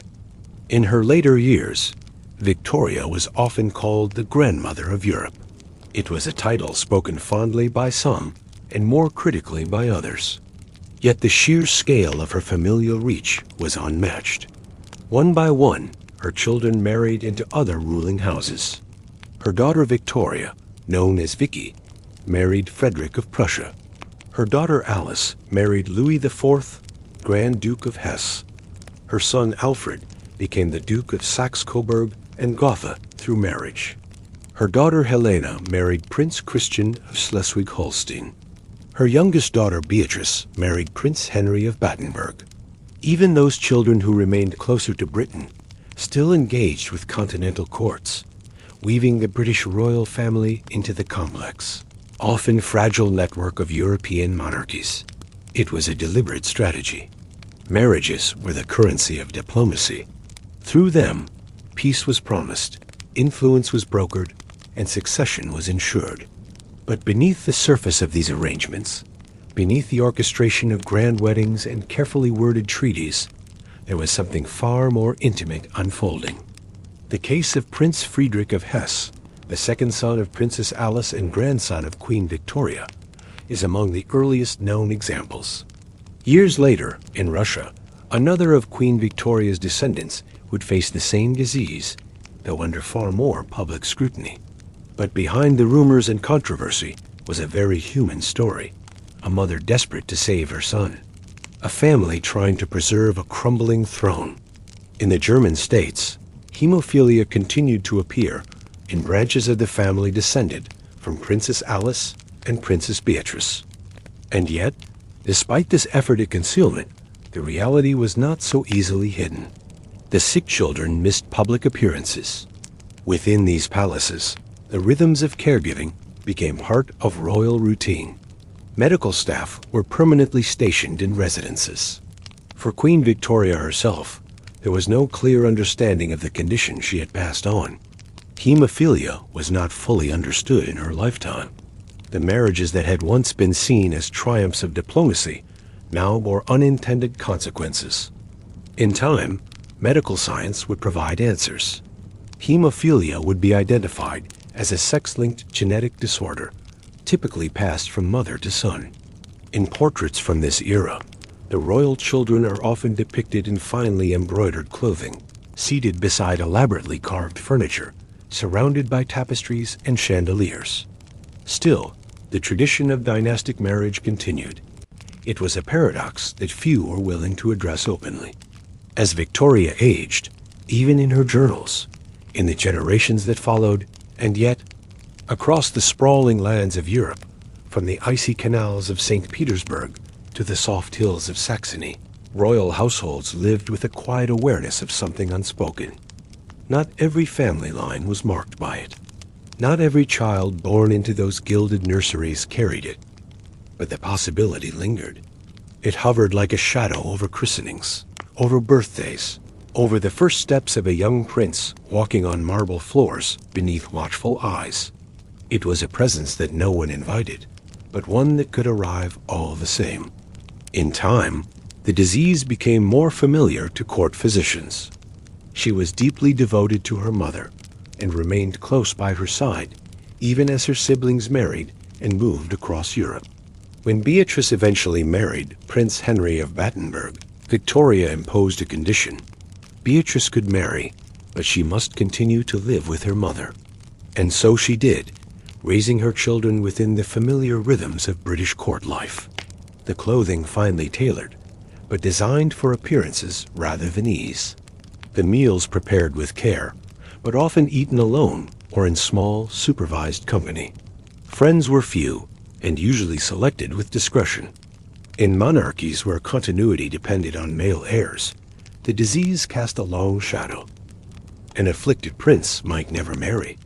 A carrier princess, once discovered, might become less desirable in diplomatic arrangements. Researchers in the fields of genetics were beginning to see the inheritance pattern, the discovery of the X chromosome, and its role in sex-linked disorders offered an explanation that had long eluded the physicians of Victoria's time. But for the families who had already suffered loss, the science arrived too late. The names of young princes lost to the disease were already etched into memory. They created space for reflection in worlds driven by duty. They showed, gently and without force, that life could be lived with grace even under great limitation. And they left behind something rare, the quiet dignity of existing, of being loved, of being remembered. The court registers already amended. The family portraits already hung with absences that could never be filled. These considerations were never spoken aloud in court negotiations, but they shaped decisions all the same. Suitors were reconsidered, engagements quietly ended, lineages examined with greater scrutiny. It was not a tale of dramatic collapse. There were no battles lost because of it, no treaties broken. The great web of familial connection that once tied European courts together began to unravel. Some royal lines vanished entirely. Others adapted, modernized, stepped back from public life. But the memory of that genetic thread remains. Historians now speak of it more openly. Medical journals refer to Queen Victoria as a probable spontaneous carrier. Genealogies mark the paths of transmission. The mystery, once hidden behind curtains, has become part of the record. But it shaped the lives of individuals in quiet, persistent ways. It redefined what it meant to be royal, not in terms of grandeur, but in terms of endurance, in the private struggle, in the unseen pain, in the grace with which limitations were born. Their world was safe, but narrow, predictable, but isolated. And through it all, there was the constant companionship of caregivers, a nurse who checked their limbs each morning, a memory of those children who lived carefully, who watched others run and chose instead to observe, who smiled for portraits when their limbs ached, who wrote poems in quiet corners of ornate rooms. Their stories are not loud. They are not filled with triumph or tragedy in the way history often prefers, but they matter, because they remind us that even within the loftiest towers, there are human hearts, that even beneath crowns, there are fragile veins. The doctor who asked questions with quiet concern, the servant who carried them when they could not walk. But when her son Leopold was born, and later diagnosed with hemophilia, the sorrow returned. Notes exchanged between a prince and his nurse, years after he had outgrown the nursery. Gifts sent to the family of a retired footman. Small acknowledgments that, within the confines of duty, there had been kindness. These bonds did not follow protocol. They existed beneath it. Quiet, enduring, deeply human. The name was painfully familiar. The diagnosis by then had a heavy history. Beatrice carried on, dutiful as ever.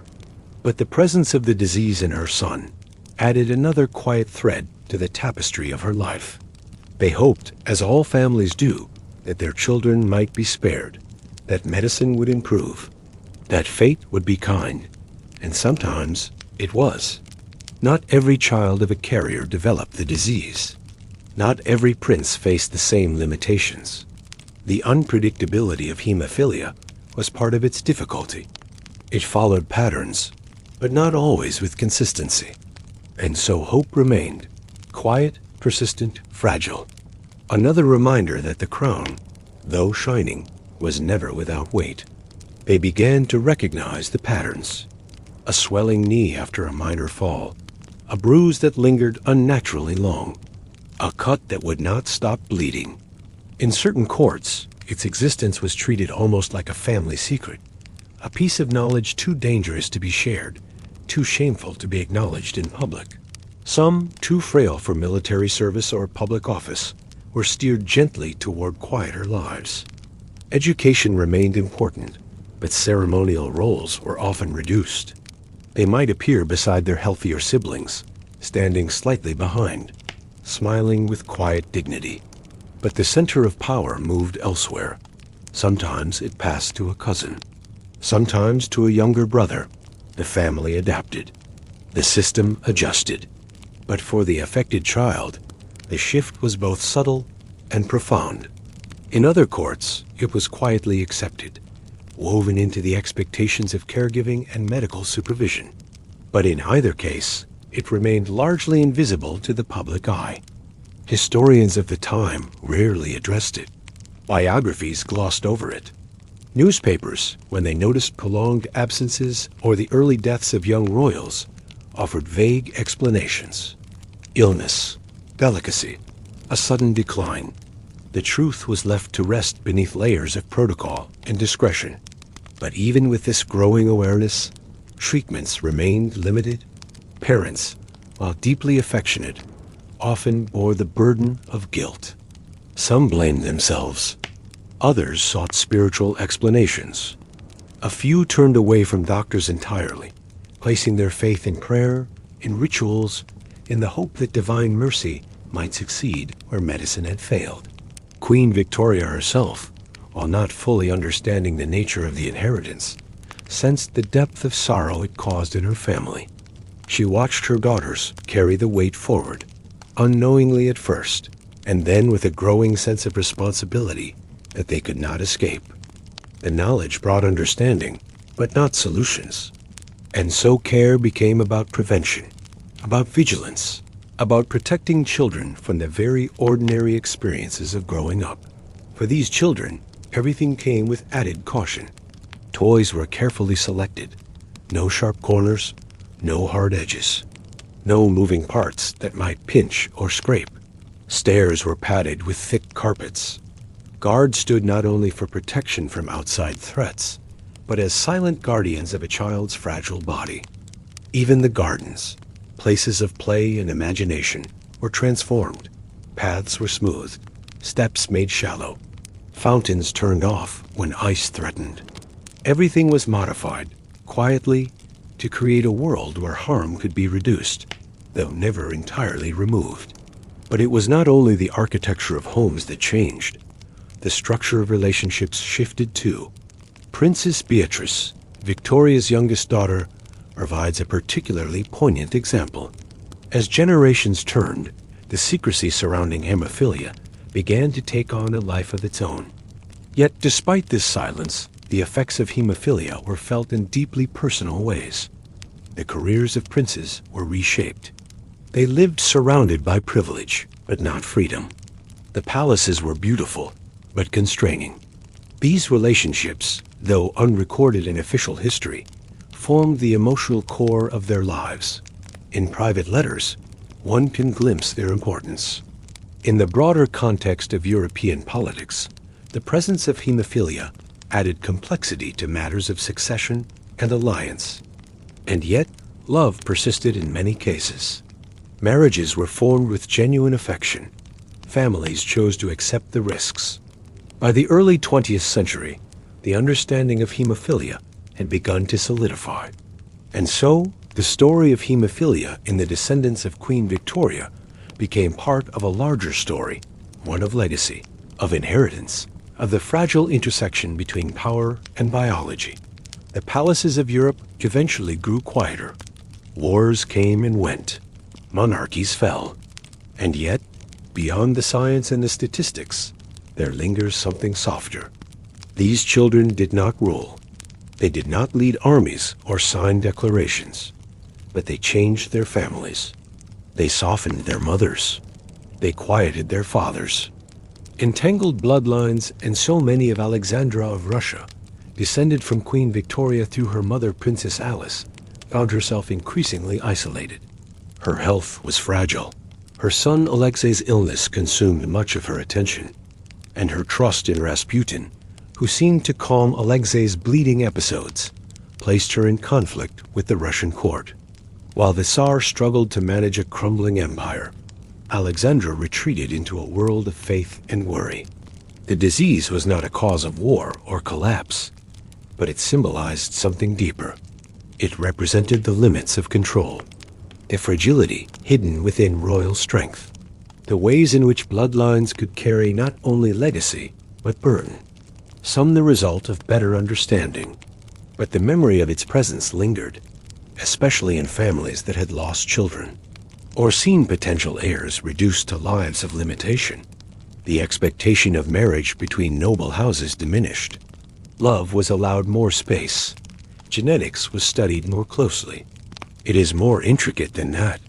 It is a story of delicate inheritances, of choices made with the best intentions, of burdens passed without malice, and of lives lived within the gentle constraints of blood.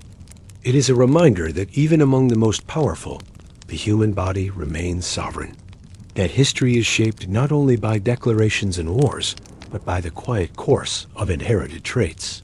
Many of the children and grandchildren who had once been groomed to lead now found themselves in positions that were more ceremonial than strategic.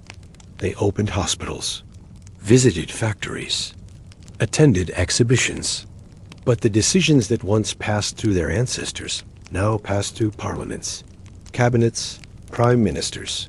The crown was lighter, not in its physical form, but in the weight of consequence it once carried, by how a child responds to a fall, by the sound a family makes when it grieves behind closed doors. And yet its echoes were felt in every monarchy. The image of a royal family swept away despite their lineage served as a quiet warning that descent could happen without ceremony, that no crown was above history. In the years that followed, surviving royals became more cautious. They dressed more modestly, spoke more plainly. They made fewer declarations, took fewer risks. In public, they smiled more. In private, they worried more. They taught patience, stillness, the art of waiting. They reminded their families that dignity did not come from strength alone. That weakness born with grace was its own kind of royalty. And with that shift came a new kind of responsibility. Still appeared at national events, still signed official documents, but their power now came from familiarity, from presence, from the story they carried. And part of that story was the long, quiet thread of inbreeding, of hemophilia, of children whose lives did not unfold as planned, the ability to persist through change, through loss, through quiet transformations. The children of Queen Victoria lived at the intersection of legacy and vulnerability. Their lives remind us that history is not only about power, it is also about the human body, about how it carries memory, how it reveals the limits of control, and how even in silence it speaks. It was a history not marked by battles, but by bruises, not by revolutions, but by routines. And yet it changed the monarchy all the same, not to command, but to endure, to symbolize stability in times of change, in the way health is monitored, in the attention to genetic history, in the softened tone of family announcements. It was about complexity, about how intention and outcome diverge, how plans made with confidence can unfold in unexpected ways. Victoria had meant to strengthen Europe, to bind it in peace. Instead, she helped reveal its fragility. But within that fragility was something tender, something enduring, a reminder that even the grandest designs are shaped by the smallest elements. A gene, a bruise, a choice. Royalty is no longer immune to public scrutiny, and yet it has found a new place, less as rulers, more as relics of memory, carriers of tradition, holders of stories both majestic and mundane. The quiet strength of those who had once struggled with unseen illness had now become part of the royal image. A different kind of nobility, one not inherited in title alone, but in temperament. In them, the idea of monarchy softened, became more human, less divine. The new century asked for a different kind of royalty, one that could endure through presence, not power, less as a matter of national concern, and more as a personal truth. It was no longer the whispered fear it had once been. Others credited better records, smarter matches. But the legacy of what had already happened could not be undone. The children lost remained part of family histories, their names carved on small plaques, their stories shared in quiet conversations. They were not remembered for their roles or titles, but for their gentleness, their stillness, the way they endured pain without complaint. But it had left a mark on the way royal marriages were arranged, on the way children were raised, on the way families spoke about the future. Medical testing became part of the process. Quiet consultations with specialists occurred before engagements were announced. The language had changed, but the concern remained. Within some royal households, there remained a quiet caution, a memory of what it meant to raise a child whose body could not match its title. She had imagined a Europe united through marriage, through family. She had believed in the binding strength of kinship, that loyalty would flow through blood. That shared heritage would make peace inevitable. But as the 20th century unfolded, the opposites seemed to emerge. Yet in a strange way, the stories of inherited fragility helped reserve what remained. People saw in those stories something familiar, a reminder that behind the pageantry were people, that beneath the sashes and medals were human bodies, capable of love, of suffering, of vulnerability. The same bloodlines that once represented continuity had become evidence of insulation, of fragility, of a ruling class increasingly separate from the realities of those they ruled. The rituals of protection continued, but with less urgency. Modern medicine had provided some answers, and in this new century, there was less shame in speaking of illness, more room to ask questions, to understand. Modern medicine reshaped how illness was viewed, but the lessons of the past remained quietly embedded in the documents locked in private archives, in the photographs where a young royal stands with one arm behind his back, not as a pose, but to steady a joint that would not settle, in the rooms within palaces where floorboards had been padded decades earlier and the padding had never been removed, within the walls of royal residences, in the way children were raised, in the distance sometimes kept between the crown and the people. The memory of frailty endured, even as the crowns continued to gleam. In those spaces, the disease left more than scars. It left a particular kind of emotional memory, one shaped not by great events, but by daily routines. The danger of strategies that saw people as pieces, the cost of traditions that ignored biology.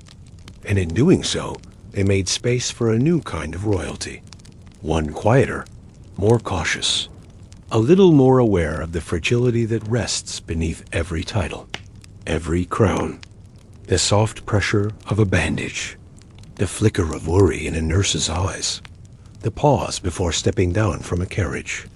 In palaces where once every corner rang with the rustle of velvet and the echo of titles pronounced with care, there now lingered a gentler atmosphere. The old routines still continued in some places. Morning walks in clipped gardens, letters read aloud by staff, silver polished each week. But the purpose behind it all had changed. Royalty was no longer at the center of European governance. Kings and queens were still symbols, but their power had become symbolic too. And within that space, a strange quiet settled. For decades, monarchs had believed they could shape history by arranging marriages, by joining houses, by weaving nations together through shared descent. But genetics proved indifferent to politics. The body carried its own truths. The child born with aching joints and bruises that would not fade did not care for dynastic strategy. Their suffering was personal, silent, beyond diplomacy. Her letters to Victoria had once been full of warmth. Now they were filled with anxiety. Those children who had survived hemophilia carried on, often quietly, often away from public life. Their medical routines grew more sophisticated with time. Treatments improved. Understanding deepened. But the condition remained incurable, and its symbolic weight endured. In memoirs written by surviving royals, one finds subtle references to cousins who had died young, to summers spent with a sibling who was not allowed to climb trees or ride horses, to the strange hush that fell over a nursery when a bleeding episode began. The weight of the family's health and the empire's collapse bore down together. It reinforced the idea that some truths should not be spoken. That health was not only a private matter, but a political one. That the appearance of strength was more valuable than the confession of weakness. And so the narrative remained incomplete for decades.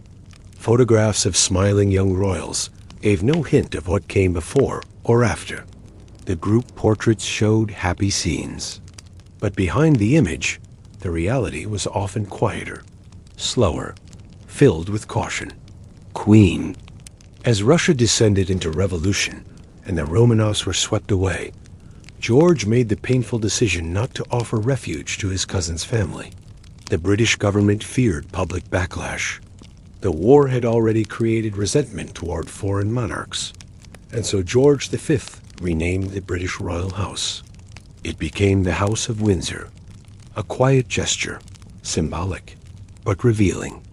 It marked the end of one chapter and the beginning of another. The tangled bloodlines remained, the genealogies unchanged, but the name was different, the image rebranded, the distance from Germanic roots publicly affirmed. And so the invitation never came. The Romanovs remained in Russia, and eventually they were executed. It was a decision that haunted George. The web of family could not protect against politics. The ties of blood could not withstand revolution. Victoria, his war plans faltered. His armies stalled. The once confident Kaiser saw his empire fracture. He had once spoken with ease about family ties, about the need for royal houses to hold firm together. But by 1918, he abdicated and went into exile. The war that had drawn in cousins and brothers and allied dynasties ended with monarchies collapsing across the continent. The Habsburgs fell. The Hohenzollerns fell. The Romanovs were gone. Even in Britain, where the monarchy survived, the world had changed. As children and grandchildren had married into continental monarchies that the lines of descent often circled back on themselves. Some princes and princesses found they were both second cousins and third cousins once removed. It made the royal gatherings feel small and strangely intimate, and it meant that when one house trembled, the vibration passed quietly through many others. The another grandson, yet by 1914, they were rulers of countries that would plunge into the most destructive war Europe had ever known. The Great War came not just with trenches and artillery, but with a deep tearing of the royal web. Cousins faced cousins. Letters once filled with pleasantries stopped arriving. Alliances cracked not only between nations, but within families. The war did not begin because of hemophilia or inbreeding, but the complex, entangled genealogy of the continent's monarchs certainly did little to prevent it. George became King of Britain. All three men called one another cousins. All three had played together as boys. All three had walked through palaces with marble floors and velvet curtains. They knew the rhythms of ceremony. They knew how to stand still for portraits, how to bow with just the right degree of tilt. But they also knew one another as people. as boys who had once gotten in trouble for laughing during dinner, as young men who had shared hunting trips and chess games and long conversations beneath high ceilings. Silent fall, the ties that bound Europe as royal families together in the 19th century were not made only of treaties and traditions. They were also made of kinship, flesh, memory, a grandmother's handwriting on a letter sent across the sea, a cousin's familiar scent at a coronation. These were not strangers joined by political necessity alone. They were siblings and cousins. They shared lullabies, childhood tutors, portrait painters, often the same governess, and sometimes the same illnesses. They spoke different languages at home, but used the same family names when they signed private letters.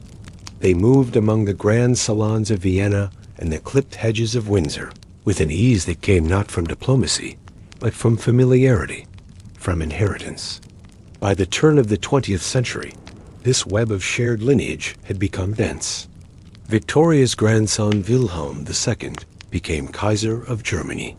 Her granddaughter Alexandra married Nicholas II of Russia. And as war unfurled its long shadow across Europe, the personal pain among royals was immense. In Britain, George V watched with growing unease. He and Nicholas had looked strikingly similar. In photographs, they might be mistaken for twins, but their choices diverged. Meanwhile, Wilhelm II in Germany found his own authority undermined. In the wake of the war, the House of Saxe-Coburg in Gotha, Queen Victoria's own dynastic line was seen as too German. Anti-German sentiment ran high. Throughout this period, hemophilia remained a quiet presence. Even after the war, as monarchies restructured or vanished, the personal consequences lingered. Historians looking back have noted how the combination of inbreeding and secrecy shaped the personal culture of royalty. It encouraged silence. Over time, the number of hemophilia cases within royal families diminished. Some of this was chance, some due to changing marriage patterns. As Europe moved into the 20th century, royalty began to adapt. The story of Queen Victoria's descendants is not one of dramatic rise and fall. The tangled bloodlines that Victoria left behind did not destroy Europe, but they did help reveal its limits. They showed the strain of too much interconnection. The silence that followed the collapse of Europe as great monarchies was not the silence of peace, but of adjustment. For the descendants of Queen Victoria, the world had shifted. The inheritance of fragility that had quietly threaded its way through these royal lines had not disappeared, but it now rested more privately. Still, there remained a quiet legacy, one not spoken of in public broadcasts or national events, but one that lived in the texture of daily royal life. For Queen Victoria herself, the vision had been different. The fall of the Romanovs in Russia was perhaps the most dramatic. The genetic memory of hemophilia still pulsed beneath the surface. As generations passed, the disease became rarer in these lines, not gone, but less prevalent. Some said it was luck. For those children who lived longer lives, their experiences shaped the way future monarchs understood their place in the world. Outside the palaces, the world changed faster. Nations restructured, borders redrawn, revolutions rose and settled. The role of monarchy continued to shrink. Public perception began to shift. Royals were no longer seen only as rulers, but as representatives, embodiments of continuity. The echoes of Victoria's vision still lingered. Her descendants still sat on thrones. Even today, in the quiet halls of European palaces, there are reminders of that past. The lesson of the entangled bloodlines was not simply about biology, and perhaps that is where royalty finds its lasting relevance. Not in commanding armies or shaping policy, but in embodying endurance. The weight of legacy, culture, society, and quiet influence. In the waning days of the 19th century and the dawning of the 20th, the descendants of Queen Victoria found themselves living not only under the gaze of history, but also within the complex weave of culture and society that defined European aristocracy. Every gesture held meaning. The tilt of a head, the placement of a hand on a railing, the order of seating at dinner tables. These customs created a rhythm to daily life that was both reassuring and constraining. Holidays were observed with particular care. Religious ceremonies were conducted with precision and reverence. These moments of shared ritual provided comfort and connection. They reinforced bonds not only within families, but across nations.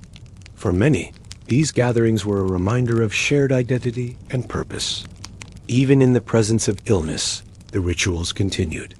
The discovery of antiseptics and improvements in hygiene reduced the risk of infection. Newspapers covered royal events with a mix of reverence and curiosity. Photographs and films brought images of monarchs and their families into homes across Europe.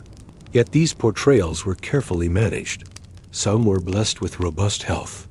Others bore the markers of inherited conditions.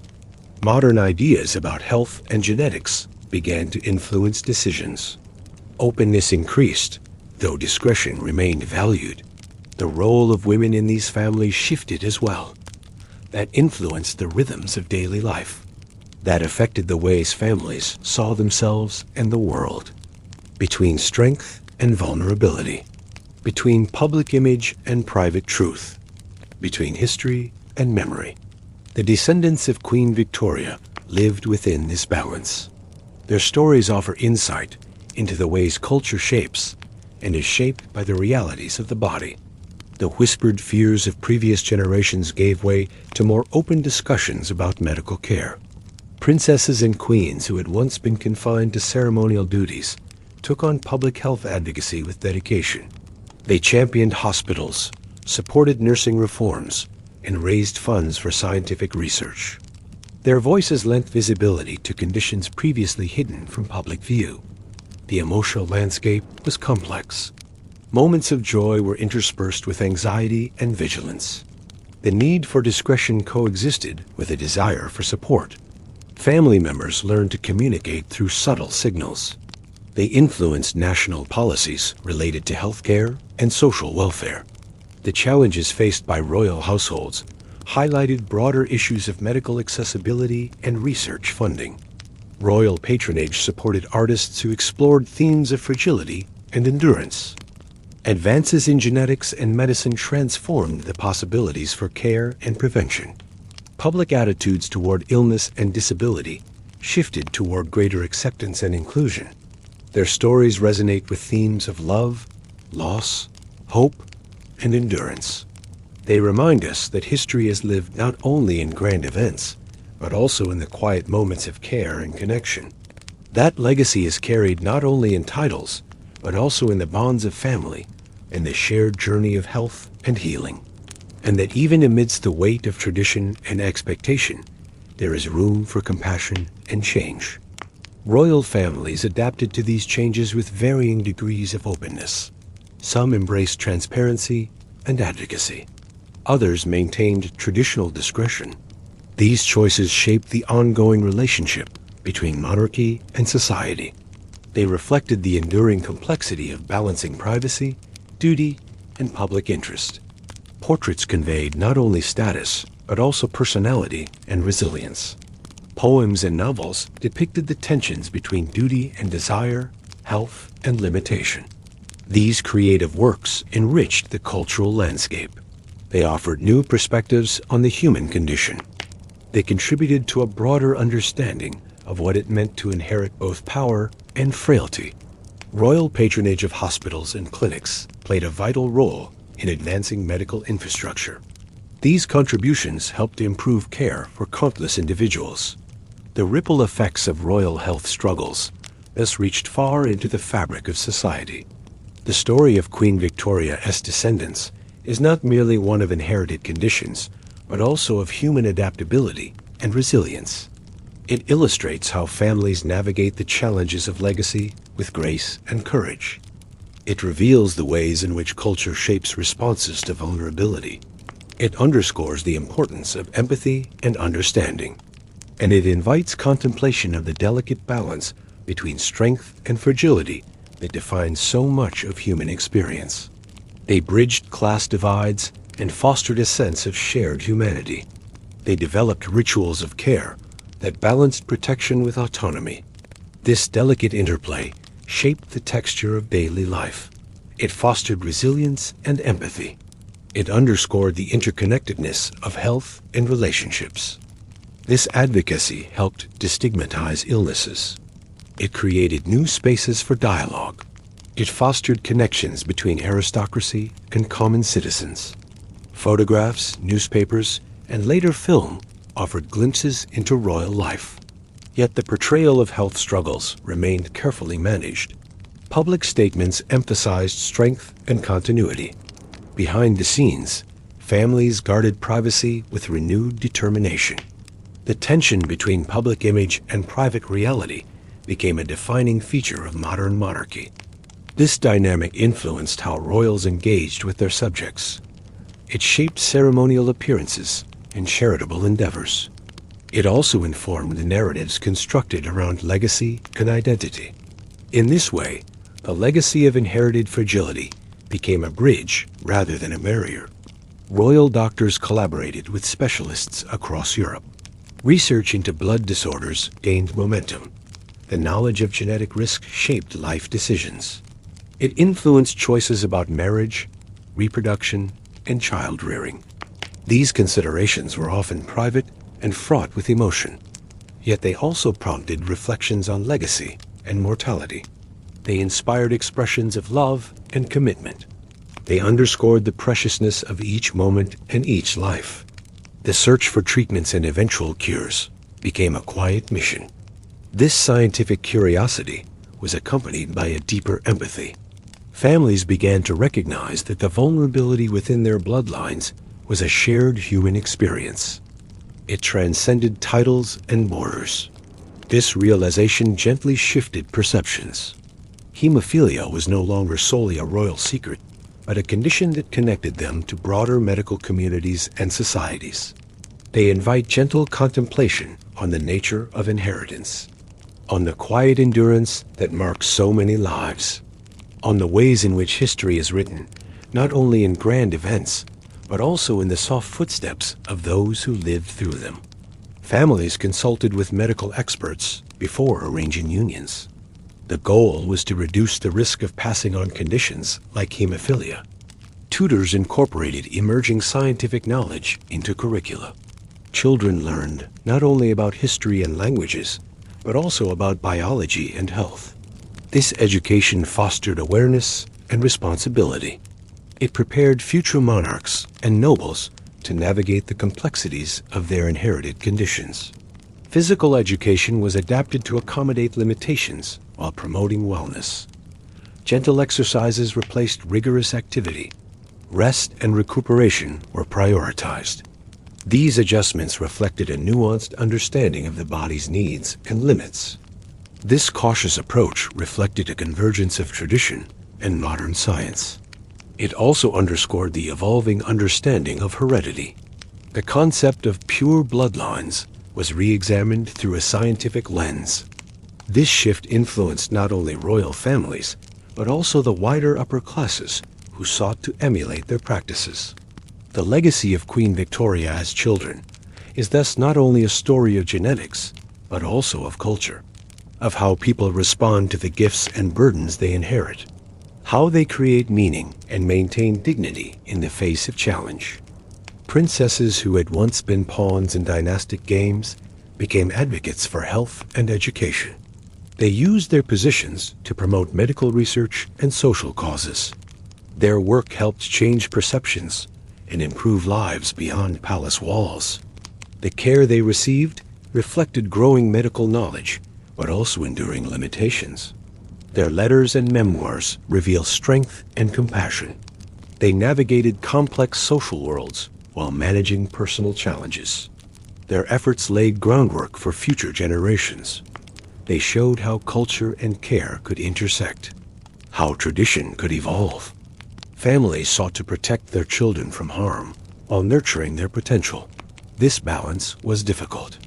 It required adjustments to daily routines, to expectations, to hopes. Illness and fragility were omitted or glossed over. The idealized image of a royal family was maintained. Traditions that had once seemed unchanging began to bend with the pressures of modernity. The great houses where velvet curtains swayed softly in drafty halls slowly incorporated new ideas about health and heredity. Scientific advances filtered into conversations held in hushed tones behind closed doors. Physicians grew more aware of genetics and sought ways to alleviate suffering that had long been accepted as inevitable. These shifts, though gradual, reflected a broader cultural awakening. An understanding that inherited conditions like hemophilia were not merely private afflictions, but part of a larger narrative about human biology and the limits of inherited power. This gap between public image and private reality contributed to a sense of mystery around these figures. It also heightened the pressure to conform to expectations. Pain management began to take shape with the use of early analgesics. These developments, while modest by modern standards, nonetheless improved quality of life. They allowed some children to live longer and more comfortably. Yet the underlying genetic reality could not be changed. The knowledge that hemophilia was inherited remained a quiet truth carried by families. They became a kind of anchor, steadying families in times of uncertainty. They offered a sense of continuity amidst change, but also demanded that each individual fit into a well-worn pattern. But they also involved personal sacrifice. Families weighed the risks of genetic inheritance alongside social alliances. Carrier status for hemophilia was often a hidden concern. When known, it could complicate negotiations. Yet many marriages proceeded despite these risks. Love, duty, and pragmatism intertwined. These unions shaped the future of nations, but they also shaped the future of health. Portraits were commissioned not only to capture likenesses, but to convey ideals. They showed youth and grace, power and poise. Their studies included history, languages, and the arts. But they also learned about duty and decorum. For those with hemophilia or other health concerns, education was tailored to accommodate limitations. Physical activity was moderated. Lessons were paced to allow for rest. This careful balance between intellectual development and physical care reflected the broader challenge of raising children whose bodies did not always align with expectations. It was a delicate dance that required patience and understanding. Yet if one looked closely, there were subtle signs. Trusted advisors, governesses, physicians, and servants formed a close-knit community. Each played a role in maintaining the health and well-being of the children. Nurses, in particular, often formed deep bonds. They were more than caregivers. They were confidants and companions. Their presence offered continuity amid the shifting circumstances of health. The loyalty they inspired was profound. In some cases, nurses remained with families for decades, becoming part of the fabric of life itself. A slight tilt of the head to protect a weak joint, hands positioned to avoid strain. These images, while carefully crafted, also bore witness to the reality beneath the surface. In private diaries and letters, family members expressed a different kind of truth. They wrote of fears and hopes, of days marked by pain, and nights filled with quiet prayers. These personal writings provide a window into lives that were both public and profoundly private. For the children of Queen Victoria, this meant growing up with an acute awareness of their place, not only in family trees, but in social structures. Their illnesses, their vulnerabilities, were often understood in the context of this social choreography. A bruise was not merely a bruise, but a disruption to an expected order. A need for extra care was a reminder of fragility that had to be balanced with dignity. Their lives, while shaped by lineage and inheritance, were also deeply influenced by the expectations and traditions that surrounded them. It was whispered about behind closed doors and seldom addressed in public. Hemophilia, in particular, was referred to with euphemisms. Sometimes it was called the family ailment or simply delicate health. This discretion was part of a broader culture of privacy and decorum. To openly discuss such matters risked scandal or misunderstanding. It also risked exposing the limitations of a lineage that was meant to appear unassailable. The very image of royalty depended on strength, both physical and symbolic. Weakness, even when hidden, challenged that image. These traditions were as much a part of their identity as their bloodlines, and often intertwined with the hidden realities of health and fragility. In understanding their story, one must gently step into the salons filled with soft light, the libraries lined with leather-bound volumes, and the long corridors where portraits watch silently over generations. Here, the weight of legacy settled quietly like dust, almost invisible but always present. The culture that embraced these royal families was one of careful ritual and strict hierarchy. Within this framework, health was as much a social matter as a medical one. Families spoke of it with coded language. Despite these challenges, or perhaps because of them, the families created traditions that helped maintain stability. Art and literature also played a role in shaping the culture around these families. Education was another sphere where the influence of health and legacy could be felt. Children of royal blood were often tutored at home. The social networks that surrounded these families extended beyond blood ties. Medicine during this period was evolving. Though treatments for hemophilia were limited, advances were being made in other areas. Public perception of royalty was shaped in part by media and the arts. Marriage was one of the most significant areas where health and legacy intersected with culture. Arranged marriages were common. They served political and diplomatic purposes. The children born from these marriages carried the legacies of both lineage and health. As time moved forward, the traditions and culture surrounding these families adapted. The quiet influence of these women is an important part of the story. Throughout these changes, the presence of hemophilia remained a reminder of the intertwined nature of biology and society. It was a force that shaped choices and experiences. In reflecting on this legacy, one is reminded of the delicate balance that defines human existence. The passage of time brought with it subtle transformations to the cultural fabric that surrounded Queen Victoria's descendants. In the salons and libraries where royals gathered, the discourse evolved. Alongside medical progress, the social roles of royal women changed notably. Marriage practices among the aristocracy also adapted. While dynastic alliances remained important, there was a growing emphasis on genetic counseling and health considerations. Education for royal children continued to balance privilege with practicality. The presence of hemophilia and other inherited conditions shaped family dynamics in profound ways. Parents and siblings often assumed caregiving roles. Their lives intertwined with medical routines and precautionary measures. Public perception of the royal families evolved alongside these internal dynamics. The rise of mass media brought increased scrutiny. Throughout Europe, the impact of inherited conditions extended beyond individual families. The psychological impact of these inherited conditions was equally significant. Families grappled with fears of loss and uncertainty. They navigated the complexities of hope and despair. Cultural expressions captured these themes in subtle ways. Literature, music, and visual arts reflected the interplay of strength and vulnerability. As the 20th century progressed, the legacy of Queen Victoria's descendants continued to evolve. In reflecting on this legacy, one is reminded of the profound interconnections between biology, culture, and history.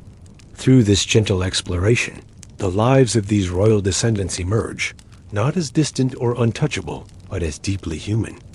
The subtle politics of fragility influence beyond the throne the lives of Queen Victoria's descendants were shaped by more than just their lineage and inherited health.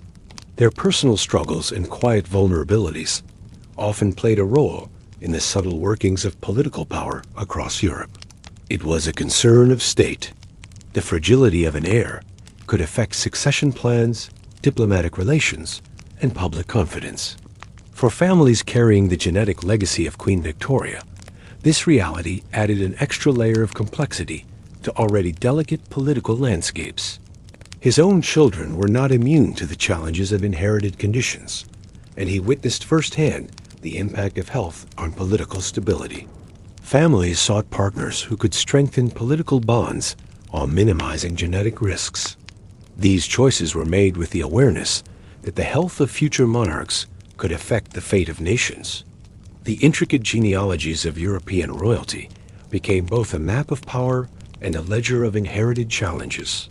The development of new treatments and diagnostic tools offered hope for managing conditions like hemophilia. Royal families increasingly engaged with medical experts and institutions.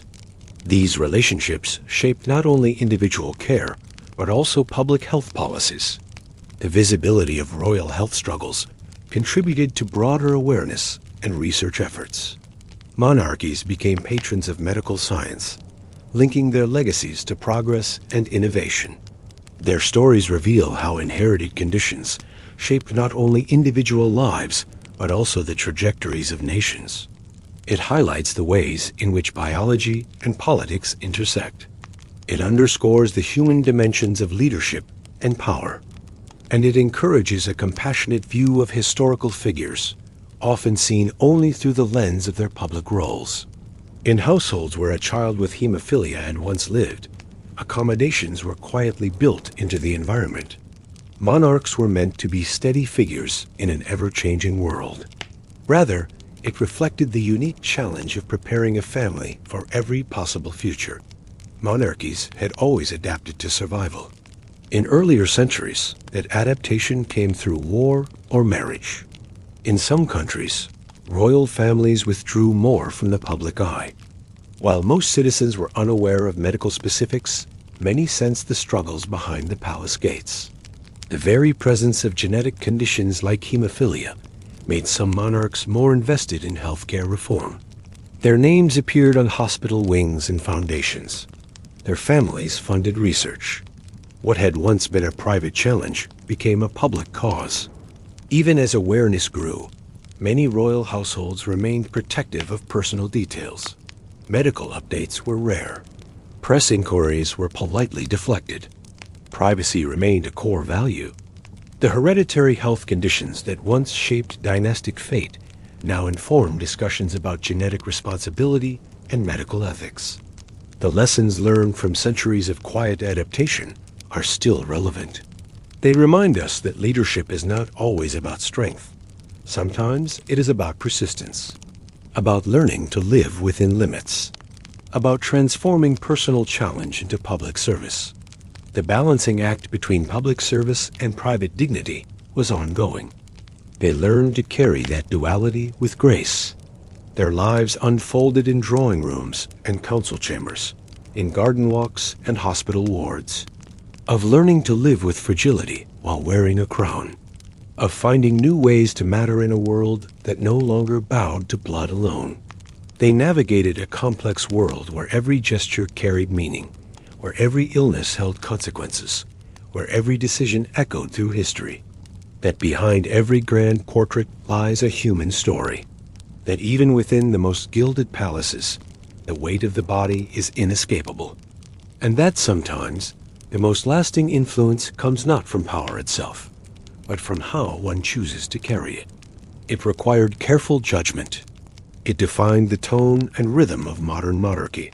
The loss of young royals, the cancellation of appearances, the periods of mourning, all of these left impressions. In some cases, they softened attitudes. Queens and princesses who had grown up with the knowledge of fragility often became champions of wellness. But as a quiet thread in the vast tapestry of history, a thread that shaped decisions, defined lives, and taught a lineage of rulers the meaning of quiet strength. In some cases, it influenced legislation. The same families that once concealed illness now became part of a broader societal effort to confront it. They established charities, hosted fundraisers, sponsored clinics, Their advocacy helped shift the narrative around inherited illness from one of shame to one of resilience. They reframed fragility as a reason to serve, as a source of empathy, as a call to action. People who had once seen monarchs as distant figures now saw them as families marked by loss and resilience. In other cases, these same realities fueled Republican sentiment. Critics argued that hereditary rule was incompatible with the unpredictability of health, that no title could guarantee the fitness to lead. They focused on preserving lineage and health away from media glare. In others, monarchs embraced modern roles as unifying figures. They visited hospitals, attended civic openings, lent their names to charitable causes. In doing so, they redefined what it meant to be royal, not by commanding armies, but by offering constancy, by being present. In the modern age, it came through understanding biology, through learning how to manage expectations and preserve dignity, even in the face of illness. Yet the knowledge that some future kings or princes might never reign because of their health added complexity to this image. It was not discussed in press releases or balcony appearances, but it colored the decisions made behind closed doors. Heirs with fragile constitutions were often shielded from the full weight of duty. They were trained carefully. Their schedules were adjusted, their appearances measured. They were educated with the awareness that their role might always be more symbolic than active. And when younger siblings or cousins were more physically robust, they were sometimes subtly groomed for roles that might one day be needed. Soft carpets laid in corridors, cushioned banisters, medical suites positioned discreetly near bedrooms, doctors assigned to royal residences full-time. None of this was visible to the outside world. The public saw polished carriages and smiling waves. They did not see the whispered consultations after long ceremonies. This shift was reinforced by the presence of inherited conditions like hemophilia. Monarchs who once ruled by decree now governed by presence. Their stability lay in visibility, in continuity, in existing as a living link between past and present. The vulnerability of some heirs made this role even more poignant. It reminded subjects that royalty, too, was human, that their crowns rested not on mythic power, but on shared endurance, or the worry that a single fall or bruise could mean weeks of pain or worse. The children of Queen Victoria remind us that history is lived in the interplay of strength and fragility, duty and vulnerability, public expectation and private reality. The silent influence of hemophilia and related challenges permeated diplomatic decisions, succession plans, and public perceptions. In the great palaces and country estates of Europe, the descendants of Queen Victoria lived lives defined as much by what was whispered as by what was proclaimed.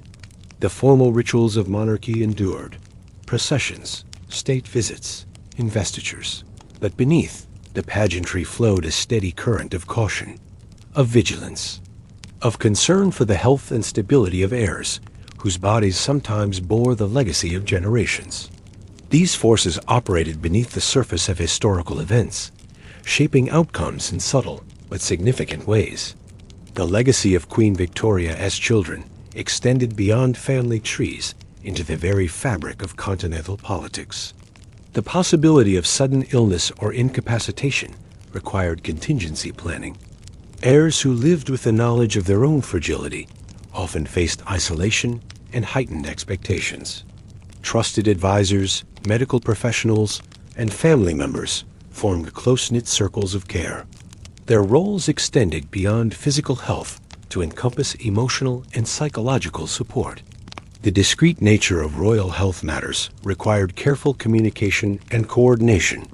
These networks functioned as both protectors and gatekeepers, balancing privacy with the demands of public life. They were conscious of the hopes placed upon them as symbols of continuity and strength. Their personal experiences were marked by a tension between vulnerability and duty. Many cultivated stoicism and discretion, understanding the importance of maintaining public confidence. The emotional landscape of these young royals was complex and deeply human. Regency arrangements and succession laws were carefully crafted to address these uncertainties. The presence of hemophilia in royal bloodlines underscored the fragility of dynastic continuity. It reminded ruling families that power rested on delicate foundations. This awareness shaped governance strategies and succession decisions throughout the early 20th century. George's cautious approach to public life and governance reflected an acute awareness of the fragility that could undercut authority. The ideal of the strong, unassailable ruler was complicated by the visible and invisible struggles within royal families. Illnesses like hemophilia challenged notions of divine right and invincibility. They humanized monarchs in some eyes, but also invited criticism and doubt in others. The tension between reverence and skepticism influenced how monarchies navigated the modern era. Public relations became a careful balancing act.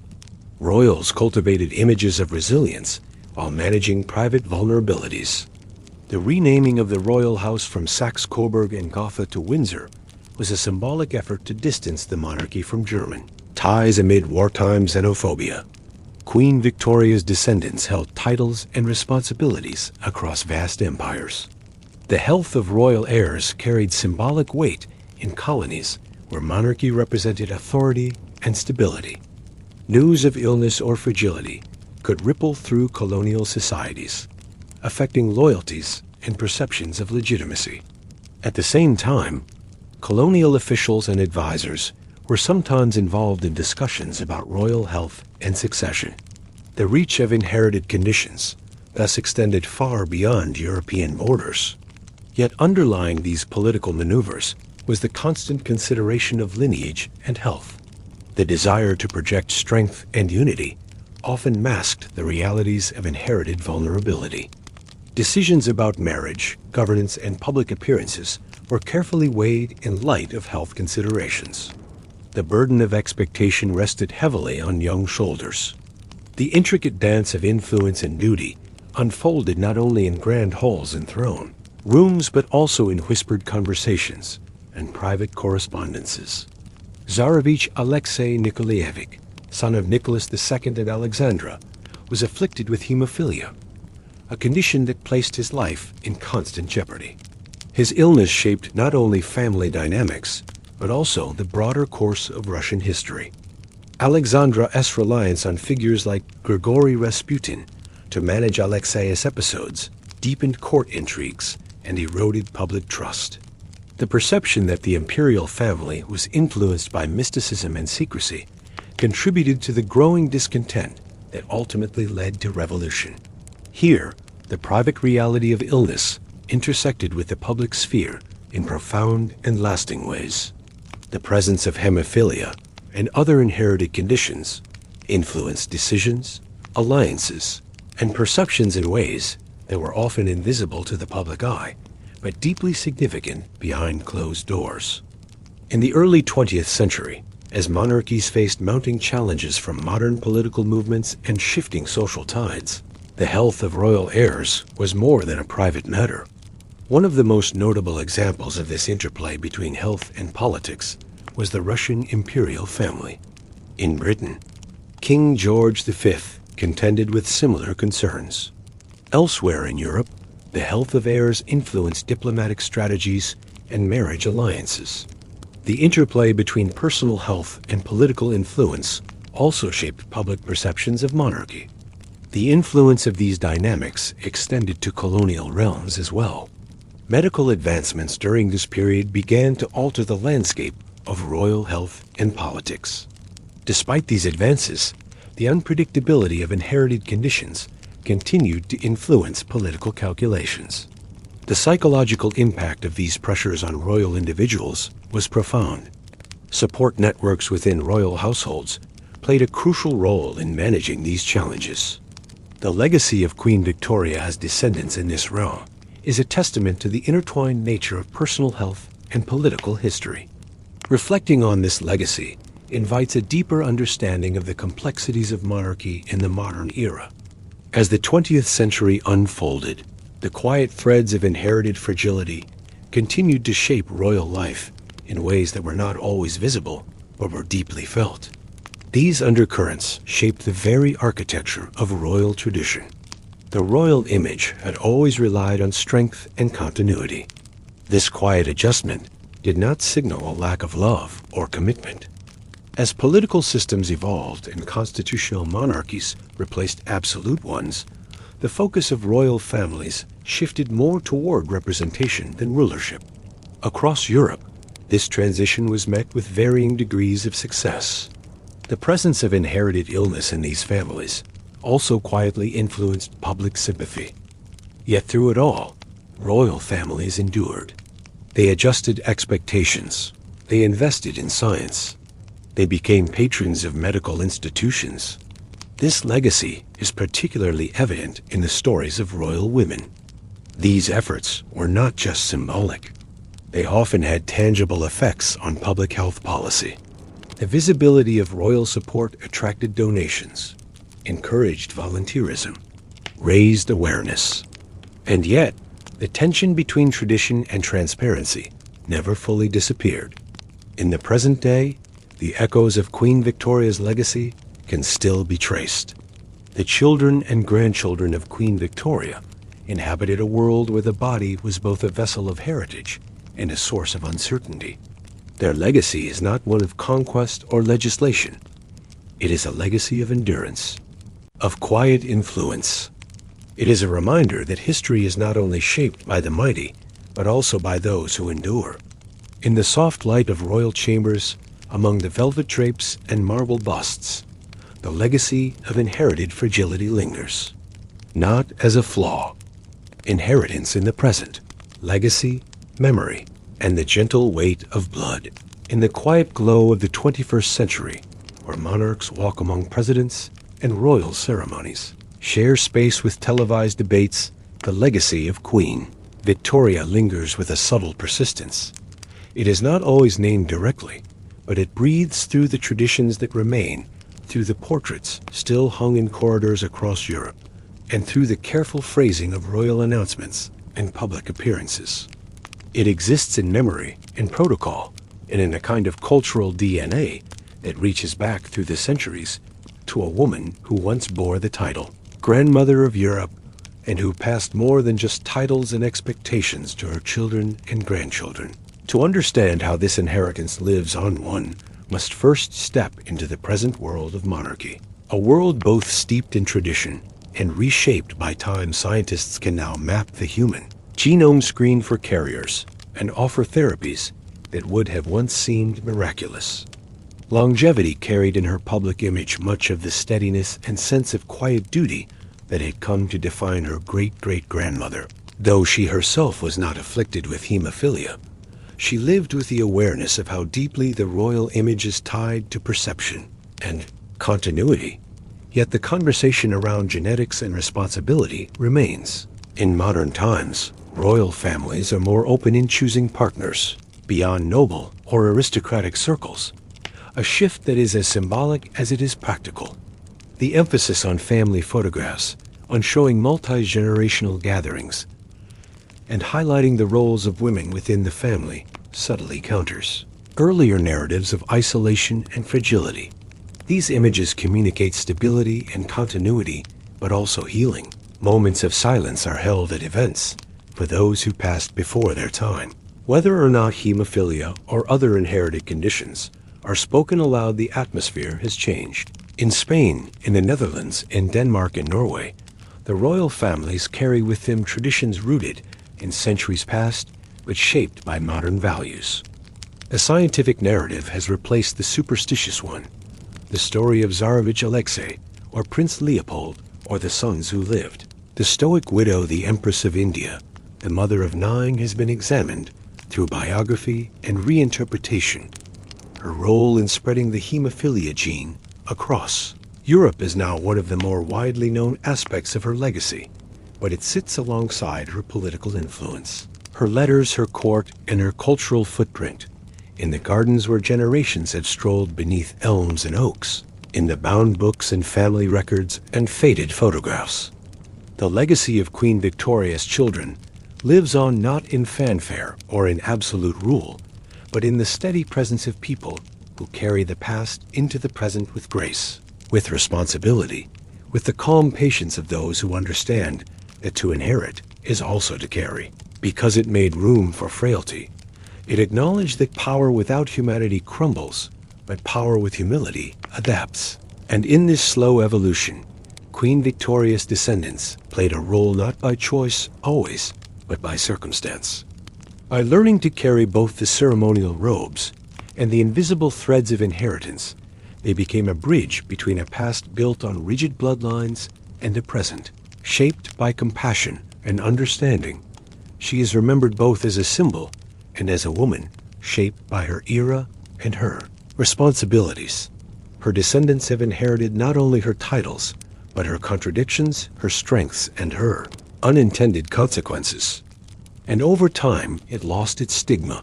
It became a symbol of progressive medical advancement, of the kind of transparency that connects rulers to the ruled. Modern royals did not deny their history, in the knowledge that even among those born to reign, the human experience remains central, that inheritance is not destiny, but a thread among many.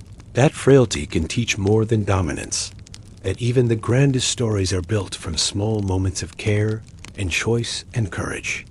Instead, they learn to hold it with care, to weave it into their causes, their outreach, their public lives, without exploiting it, but without shame. The past does not press forward here. It glides softly like candlelight over old portraits.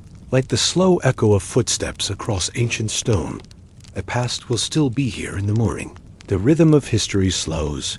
The names and dates fall away until only the essence remains. Because they learned to walk gently with what they carried, and because in their journey through complexity, they remind us all that even in the grandest of lineages, the most lasting legacy is often the gentlest one. But this story invites us to look softer.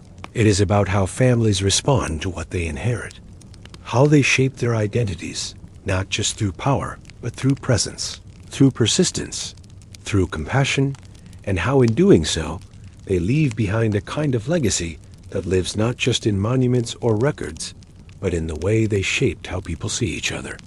To see the hand that reaches gently to support a child, learning to walk with careful steps, to hear the steady voice of a parent explaining an uncertain future, to feel the resilience that grows from long nights and cautious days in rooms where the world expects perfection and the body insists on its own path. The great wheel of monarchy no longer turns by force or divine claim, but by endurance and a gentle rhythm of memory. Not in her titles or her empire or the scale of her family tree, but in the lesson that even within dynasties written in protocol. And portraiture, it is the private stories, the quiet truths, the hidden challenges that shape a family's meaning. Those stories live on, not just in archives, but in the way a future monarch speaks to a grieving citizen, or the way a royal advocate visits a medical ward, or the way a charity is formed, not from obligation, but from memory. It is a window into how families adapt, how they reckon with fragility, and how they transform burden into purpose. For every child born with the condition, for every parent who watched anxiously with every fall or bruise, there emerged not only sorrow but wisdom. Of how institutions thought immovable, changed not by force, but by tenderness, by awareness, by the small decisions made in quiet halls, where love and legacy meet, where protocol bows to compassion, where image learns to coexist with truth, an awareness that life within privilege does not exclude pain, that suffering sometimes visits even the most gilded of households, and that strength often grows not from certainty, but from adaptation. For those who bear the name shaped by centuries of duty and inheritance, the weight of blood is no longer just political. It is personal and cultural and deeply human. And died quietly now belongs to medical history, as much as to royal lineage.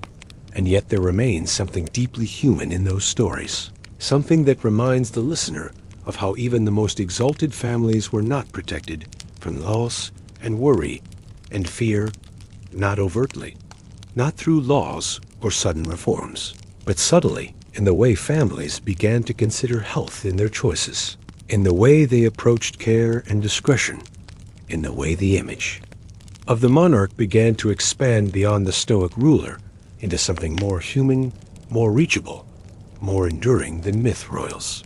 No longer reigned through mystery alone, but through consistency, through showing up, through outlasting rather than overwhelming, through appearing every Christmas speech, every hospital visit, every ceremony with quiet dignity. There is memory, there is story, there is the quiet thread that runs from palace nurseries to modern clinics, from private journals to public addresses. That thread is inheritance, not just of blood, but of empathy, of understanding, of the knowledge that history is not always a triumphal march, but sometimes a careful walk through the complexities of what it means to be human.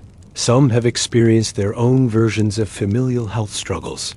Others have distanced themselves from royal intermarriage altogether, yet all bear the quiet imprint of the same royal networks that once revolved around Queen Victoria's court. How the careful engineering of dynastic continuity can lead to fragility, and how that fragility, when acknowledged and approached with care, can become a source of shared humanity. They share ceremonies and symbolism. They share uniforms and anthem chords, and they share more quietly the lessons passed through generations about resilience, about appearance, and about the slow weight of inherited burden. It is one of gentler reflection, of gratitude for progress, and of recognition for those whose struggles were once hidden behind the heavy drapes of palace privacy. They suggest that families touched by fragility can still thrive, can still serve, can still carry history forward with dignity. Not in the genetic code alone, but in the shape of culture, in the tone of service, in the softened edges of public expectation. They have taught through their descendants that monarchy is not a monument, but a mirror, that it must reflect the realities of the people and the complexities of its own past. It suggests that the myth of purity and bloodlines has been replaced by the values of compatibility, resilience, and public trust. The presence of inherited health conditions among royals, once seen as a threat to the concept of divine rule, now serves as a reminder that all humans live within the boundaries of the body, that leadership and duty do not require perfection, but persistence. Still, the whispers of history remind the listener that these choices were not always so free, that behind every marriage photograph in a newspaper, there once lay documents, charts, and negotiations. They considered not just alliances, but the silent codes carried in the blood. Her long reign included subtle efforts to maintain relevance, to remain both dignified and adaptable, and to bridge a past shaped by tradition with a present increasingly shaped by public opinion. The once mysterious blood condition that plagued her descendants is now well understood, and in some cases more effectively managed. Princes born not to rule with iron, but to influence with image and compassion find themselves walking paths that blend protocol with personal conviction. They advocate for mental health for veterans, for environmental stewardship. These are not merely modern causes, but perhaps in a deeper way, echoes of inherited values reframed through contemporary lenses. They are shaped by a long family memory of vulnerability of lives, shaped not only by ceremony, but by the quiet constraints of the body. But even so, the legacy remains in more than just medical files. It remains in the caution that still guides certain marital arrangements in the guarded language of health-related press releases, and in the awareness that inheritance includes more than estates and titles. Once seen as a shameful secret, today it is viewed with compassion and scientific interest awareness. Campaigns have been supported by members of royal families who speak not from abstract concern, but from lived history. Their advocacy carries the weight of personal legacy. Their engagement with healthcare charities and research initiatives brings visibility to conditions that are often misunderstood and underfunded. In this way, the challenges of the past have become a foundation for outreach and education. The palaces still stand, the uniforms are still pressed, and the carriages still roll out for coronations and jubilees. It is not just a matter of genetics or health, but of what these histories taught the families who carry them. They taught discretion, patience, and endurance. They taught that strength is not always loud, and that duty can include quiet resilience. They taught that fragility is not a disqualifier from significance, but rather a condition of the human experience, shared across every class and nation. But the people who inhabit those roles are no longer insulated by myth nor untouched by scrutiny. They are no longer perceived as divine or infallible. Instead, they are seen as human, as figures who embody the past while walking through a modern world of fast news, digital memory, and shifting values. Within this evolving world, the memory of inherited conditions like hemophilia still echoes. Queen Victoria's descendants now live in a world where genetic understanding has expanded profoundly. For the modern royal family of Britain, the long shadow of Victoria touches nearly every branch. Queen Elizabeth II, who passed away, with extraordinary. The younger generations, too, navigate this legacy in their own ways. The perception of inbreeding among royals, which once carried heavy political implications, has now faded into the cultural past. The history of hemophilia in royal families has also informed public awareness of genetic conditions more broadly. Even in the way these families present themselves, the legacy is evident: the continuity of monarchy in Europe, despite wars, revolutions, and social upheaval, owes in part to this ability to adapt, to shape narrative, to preserve heritage, while reshaping how it is lived. The rituals of royal life, which once masked pain, now sometimes acknowledge it with quiet honesty. Speeches mention personal challenges or acknowledge lost loved ones. It is in these moments that the legacy of Queen Victoria's children truly endures. Around Europe, where monarchies still exist, the echoes are similar. In classrooms and museums, in documentaries and historical novels, the story of royal inbreeding and the hemophilia gene are taught not to incite gossip, but to inspire understanding. The memory of Victoria herself is no longer seen through a singular lens in this legacy. There is room for reflection, for understanding how decisions made for political strength might create personal vulnerability. So today, when a royal family waves from a balcony, or steps into a hospital ward, or hosts a fundraiser for medical research, there is more than protocol at play. In the hushed corridors of castles, where portraits look down with silent eyes, in the stillness of modern palaces, where history walks softly and silence carries, meaning the story of Queen Victoria's descendants continues to unfold, not in dramatic events or declarations, but in gestures and rituals, in the quiet ways. Legacy moves through time. The tale that began with Queen Victoria and the hemophilia gene, passed unknowingly through generations, has become more than a medical narrative. Throughout the courts of Europe, the awareness of this inheritance shifted the way monarchy functioned. That shift allowed monarchy to survive revolutions, wars, abdications, and modernization. The tale of hemophilia, once hidden behind palace walls, became part of public discourse, not because it was sensational, but because it was relatable. And in this evolution lies perhaps the truest strength of Queen Victoria's legacy. So much of history asks us to look at the mighty, to examine battles and treaties and speeches. In a sense, the story of hemophilia among the royal houses is not one of decline or downfall, but of adaptation. It is in these quiet spaces that the listener can rest. And now, as you breathe, slowly letting the details settle into the stillness of your thoughts, you may find yourself drifting gently through the long corridors of time. The story of Queen Victoria and her descendants is not just about bloodlines and conditions. As the last whispers of this journey pass through your mind and the hush of history settles around you, you may find peace in the quiet company of those who came before, not because they were perfect, but because they endured.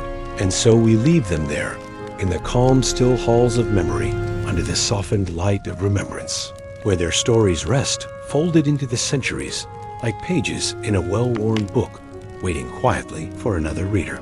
On another night, sleep now, if you wish, let the echoes fade,